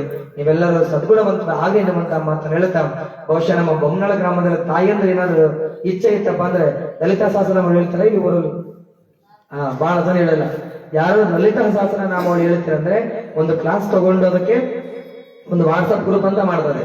ಗ್ರೂಪ್ ಮಾಡಿ ನಿಮ್ಮ ಚಂದ್ರಶೇಖರ ಶಾಸ್ತ್ರಿಗಳು ಗಾದೆಗೌಡರು ಮೊದಲು ಮಾಡಿ ಎಲ್ಲ ತಾಯಿದರ ಅದೆಲ್ಲ ಹಾಕೊಳ್ತೀವಿ. ದಿನಕ್ಕೆ 1 ತಾಸು ಇರ್ತದೆ. ಬೆಳಿಗ್ಗೆ ಟಿಫನ್ ಟೈಮಿಗೆಲ್ಲ ಟಿಫನ್ ಆದ್ಮೇಲೆ ಸೀರಿಯಲ್ ನೋಡ್ಬಿಟ್ಟು 1 ತಾಸು ಲಲಿತಾ ಸಹಸ್ರನಾಮ ಹೇಳ್ರಿ. ನಿಮ್ಮ ಮನೆತನೂ ಉದ್ಧಾರ ಆಗ್ತದೆ, ನಿಮ್ಮ ಮನಸ್ಸು ಅಭಿವೃದ್ಧಿ ಆಗ್ತದೆ, ಮನಸ್ಸು ಸ್ವಚ್ಛ ಆಗ್ತದೆ, ಹಾಗೆ ನಿಮ್ಮ ಹೃದಯ ಸಹಿತ ಪರಿಶುದ್ಧವಾಗ್ತದೆ. ಇದರ ಜೊತೆಗೆ ನಿಮ್ಮ ಮನೆತನದಲ್ಲಿ ಎಲ್ಲ ಸಂಕಷ್ಟಗಳು ನಿವಾರಣೆ ಆಗ್ತವೆ. ಲಲಿತಾ ಸಹಸ್ರನಾಮ ಅಷ್ಟು ಶಕ್ತಿ ಇದೆ. ಅದನ್ನು ಓದುವಂತವರು ಆಗ್ಲಿ ಎನ್ನುವಂತಹ ಮಾತನ್ನು ಹೇಳ್ತಾ, ನಾವ್ ಏನ್ ಸೀರಿಯಲ್ ನೋಡಿದ್ರೂ ಉಪಯೋಗ ಇಲ್ಲ. ನಾವೆಲ್ಲರಿಗೆ ಜೀವನ ಕೊಟ್ಟಂತಹ, ಬದುಕು ಕೊಟ್ಟಂತಹ ಆ ಭಗವಂತನನ್ನ ಆತ್ಮ ಸಾಕ್ಷಾತ್ಕಾರ ಮಾಡಿಕೊಂಡು ಭಗವಂತನ ನೋಡಿದಾಗ ಮಾತ್ರ ನಮ್ಮ ಜೀವನ ಸಾರ್ಥಕತೆ ಆಗ್ತದೆ ಎನ್ನುವಂತಹ ಮಾತನ್ನ ಕೊನೆಯದ ತಿಳಿಸ್ತಾ, ನಿಮ್ಮೆಲ್ಲರಿಗೆ ತಿಳಿಸುವಂತ ವಿಷಯ, ಜಂಗಮರಸಳ್ಳಿ ಪುರವರ್ಗ ಮಠದಲ್ಲಿ ಫೆಬ್ರವರಿ ತಿಂಗಳು 9ನೇ ತಾರೀಕು 2026ನೇ ಇಸವಿ ಪುರಾಣ ಪ್ರವಚನ ಪ್ರಾರಂಭ. 20ನೇ ತಾರೀಕು ಪುರಾಣ ಮಹಾಮಂಗಲ, ಜೊತೆಗೆ ಸಾಮೂಹಿಕ ವಿವಾಹ ಕಾರ್ಯಕ್ರಮಗಳು ಇರ್ತವೆ. ಅಯ್ಯಾಚಾರ ಜಂಗಮೋಟಿಗಳಿಗೆ ಅಯ್ಯಾಚಾರ ಕಾರ್ಯಕ್ರಮ, ಭಕ್ತರಿಗೆ ಲಿಂಗದೀಕ್ಷಾ ಕಾರ್ಯಕ್ರಮ ಇರ್ತದೆ. ನಿಮ್ಮೂರಲ್ಲಿ ಯಾರಾದರೂ ಸಾಮೂಹಿಕ ಮದುವೆಯಲ್ಲಿ ಪಾಲ್ಗೊಳ್ಳೋರಿದ್ರೆ, ಬಡವರು ಬಕರಿ ಏನಾದ್ರು ಇದ್ರಪ್ಪ ಅಂದ್ರೆ ಅಲ್ಲಿ ಮಠದಲ್ಲಿ 1 ಅಲ್ಲ 2 50 ಮಂದಿ 100 ಮಂದಿ ಅಂತಲ್ಲ, ಎಷ್ಟು ಮಂದಿ ಬಂದ್ರೂ ದಾಸೋಹದ ವ್ಯವಸ್ಥೆಯನ್ನ ಶ್ರೀಮಠದ ಸದ್ಭಕ್ತರು ಶಿಷ್ಯರವರನ್ನ ವ್ಯವಸ್ಥೆ ಮಾಡಿರ್ತಾರೆ. ಯಾರಾದ್ರೂ ಮದುವೆ ಮಾಡ್ಕೊಳ್ಳೋದು, 2ನೇ ಮದುವೆ ಅಲ್ಲ, ಮತ್ತೆ 1ನೇ ಮದುವೆ ಮಾಡ್ಕೊಳ್ಳೋದಿದ್ರೆ ಅಲ್ಲಿ ಮಠದಲ್ಲಿ ಮದುವೆ ಮಾಡ್ಕೊಳ್ಳೋದಂತ ಆಗ್ಲಿ. ಬಾಲ್ಯ ವಿವಾಹನೂ ಮಾಡಂಗಿಲ್ಲ. 18 ವರ್ಷ ಹೆಣ್ಮಗಳಿಗೆ, 24 ವರ್ಷ ಗಂಡು ಮಗನಿಗಿರಬೇಕು. ಅಂತಹ ಕಾರ್ಯಕ್ರಮ ಮಾಡ್ತೀವಿ. ಜೊತೆಗೆ ಲಿಂಗ ದೀಕ್ಷೆ ತಗೊಳ್ಬೇಕಂತ ಯಾರಾದ್ರೂ ಇದ್ರೆ ಬಂದ ಭಕ್ತರು ಅವ್ರ ಮಟ್ಟದಲ್ಲಿ ಬಂದು ಲಿಂಗ ದೀಕ್ಷೆ ತಗೊಳ್ಳಿ ಎನ್ನುವಂತಹ ಮಾತನ್ನು ಹೇಳ್ತಾ, ಮುಂಗಡವಾಗಿ ನೀವು ಹೆಸರನ್ನ ನಮ್ಮ ಚಂದ್ರಶೇಖರ ಶಾಸ್ತ್ರಿಗಳ ಮತ್ತೆ ಗಾಲಿಂಗೌಡ ಹೆಸರು ಬರ್ಸಿರಂತ ಮಾತನ್ನು ಹೇಳ್ತಾ ನನ್ನ ನುಡಿಗಳಿಗೆ ವಿರಾಮ ಗಳಿಸಿದ್ದೇವೆ. ಓಂ ಶಂ ಭೂಯಾತ್. ಓಂ ಶಾಂತಿ ಶಾಂತಿ ಶಾಂತಿ. ಪೂಜ್ಯ ಗುರುಗಳ ಆಶೀರ್ವಾದ ಸದಾಕಾಲ ಈ ಗ್ರಾಮದ ಮೇಲೆ ಇರ್ಲಿ ಅಂತ ಬೇಡಿಕೊಳ್ಳುತ್ತಾ, 2-3 ಪಾದಪೂಜೆ ಮನೆ ಇದ್ದಾವೆ. ಆಮೇಲೆ ಗುರುಗಳನ್ನ ನಮ್ಮ ಮನೆಗೆ ಕರ್ಕೊಂಡು ಹೋಗ್ಬೇಕಂತ ಮಾಡಿದೀವಿ. ಗುರುಗಳು ಬರಲಿಲ್ಲ ಅಂತ ತಪ್ಪು ಭಾವಿಸ್ಬೇಡ್ರಿ. ಯಾರ್ಯಾರು ಕರ್ಕೊಂಡು ಹೋಗ್ತಾರ ಅವರ ಮನೆಗೆ ಬರ್ತಾರ. ನೀನೊಲಿದ ಪಾದವನಿಟ್ಟ ನೆಲವೇ ಸುಕ್ಷೇತ್ರ, ಜಲವೇ ಪಾವನ ತೀರ್ಥ, ಸುಲಭ ಶ್ರೀ ಗುರುವೇ ಕೃಪೆಯಾಗುವಂತ ಶರಣರು ಹೇಳ್ಕೊಂಡು ಬಂದಾರ. ನಿಮ್ಮ ಭಕ್ತಿ ಅನುಗುಣವಾಗಿ ಯಾರ್ಯಾರು ಕರ್ಕೊಂಡು ಹೋಗ್ತೀರಿ ಅವ್ರ ಮನೆಗೆ ಬರ್ತಾರ ಗುರುಗಳು. ಆಮೇಲೆ ತಮ್ಮೆಲ್ಲರಿಗೂ ಒಂದು ಮಾತು ನೆನಪಿರ್ಲಿ, ನಿಮ್ ಮನೆಯೊಳಗ ಹೂವು ಇಲ್ಲ, ಪತ್ರ ಇಲ್ಲ, ಅವ ಯಾವ ತಲೆ ಕೆಡಿಸ್ಕೋಬೇಡ್ರಿ. ಗುರುಗಳಿಗೆ ಏನು ಬೇಕು ಮೊದಲು ಅಂತಂದ್ರೆ ನಿಮ್ಮದು ಪರಿಶುದ್ಧವಾದ ಮನಸ್ಸು ಗುರುವಿನ ಪಾದಕ್ಕೆ ಅರ್ಪಿಸ್ಬಿಟ್ರೆ ಅದೇ ದೊಡ್ಡ ಪಾದ ಪೂಜೆ ಇದ್ದಂಗ ಅಂತ. ಅದಕ್ಕ ನೀರು ಭಸ್ಮ ಇಷ್ಟಿದ್ರೆ ಸಾಕು, ಹೆಚ್ಚಿಂದ ಏನಿಲ್ಲ. ಕರ್ಕೊಂಡು ಹೋಗುವಂತವ್ರು ನಮ್ಮ ಹಿರಿಯರ ಹತ್ರ ಚಂದ್ರಶೇಖರ ತಾತ್ನವ್ರ ಹತ್ರ ತಿಳಿಸ್ರಿ ಎನ್ನುವಂತ ವಿಚಾರವನ್ನ ತಿಳಿಸುತ್ತಾ ಅವೆಲ್ಲರೂ ಎದ್ದು ನಿಂತ ಕೈ ಮುಗಿದ ಮೇಲೆ ಕಾರ್ಯಕ್ರಮಕ್ಕೆ ಮಂಗಲ. ಇನ್ನೊಂದು ಮಾತು ಹೇಳೋದು ನಾವು ಸ್ವಲ್ಪ ಮರ್ತೀವಿ. ಈ ಊರಲ್ಲಿ ಕಾರ್ಯಕ್ರಮ ಮಾಡುವ ಕಾಲಕ್ಕಾಗ್ಲಿ ಅಥವಾ ನಮ್ಮ ಜೊತೆಗೆ ಯಾವಾಗ ಸದಾವ ಕಾಲ ನಮಗೆ ಸೇವಾದಲ್ಲಿ ಇರುವಂತಹ ಗೋನಾಳಿನ ಬಸವನಗೌಡ ಪಾಪ ನಿಮ್ಮ ಊರಿನಲ್ಲಿ ನೀವು ಮನೆ ತಿರುಗಿ ಹೇಳಿದ್ರಲ್ಲ ಗೊತ್ತಿಲ್ಲ ಗುರುಗಳು ಬರ್ತಾರಂತ. ಆದ್ರೆ ಬಸವನಗೌಡ ಗೋನಾಳದಿಂದ ಬಂದು ಮನೆ ತಿರುಗಿ ಗುರುಗಳು ಬರ್ತಾರಪ್ಪ ಧಾರ್ಮಿಕ ಕಾರ್ಯಕ್ರಮದಲ್ಲಿ ಸೇವೆ ಮಾಡೋದು ಹೇಳಲ್ಲ. ಅದೊಂದು ಜೋರ ಚಪ್ಪಾಳೆನ ಅದರಿಂದ ಮುಖಾಂತರ ಚಪ್ಪಾಳೆ ಕಟ್ಟಿ ಅಂತ ಮಾತು ಹೇಳ್ತಾ ಈಗ ಮಹಾಮಂಗಲ. ಎತ್ತೂತಿ ಪರಮ ಜಗದ್ಗುರು ಪಂಚಾಚಾರ್ಯರಿಗೆ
ಇಂದಿನ ದಿನದ ಎಲ್ಲಾ ಕಲಾವಿದರಿಗೆ ದಾಸೋಹ ಸೇವೆಯನ್ನ ನೆರವೇರಿಸಿರುವಂತಹ ಸದ್ಭಕ್ತ ಗುರುಲಿಂಗ ಜಂಗಮ ಪ್ರೇಮಿಗಳಾಗಿರುವಂತಹ ಶ್ರೀಯುತ ಗಾದಲಿಂಗನಗೌಡರ ಪರಿವಾರದ ಸದ್ಭಕ್ತರು ಕಲಾವಿದರಿಗೆ ಪ್ರಸಾದ ಸೇವೆಯನ್ನು ನೆರವೇರಿಸಿದರೆ ಆ ಮನೆತನಕ್ಕೆ ಸದ್ಗುರುನಾಥ ಆಯುರಾರೋಗ್ಯ ಭಾಗ್ಯವನ್ನು ಕೊಟ್ಟು ಖಂಡಿಸಲಂತ ಹಾರೈಸಿ ಎಲ್ಲ ಸದ್ಭಕ್ತರು ಶಾಂತ ಚಿತ್ತರಾಗಿ ಸದ್ಗುರುಗಳ ಪಾದಕ್ಕೆ ನಮಸ್ಕಾರವನ್ನು ಮಾಡಬೇಕು.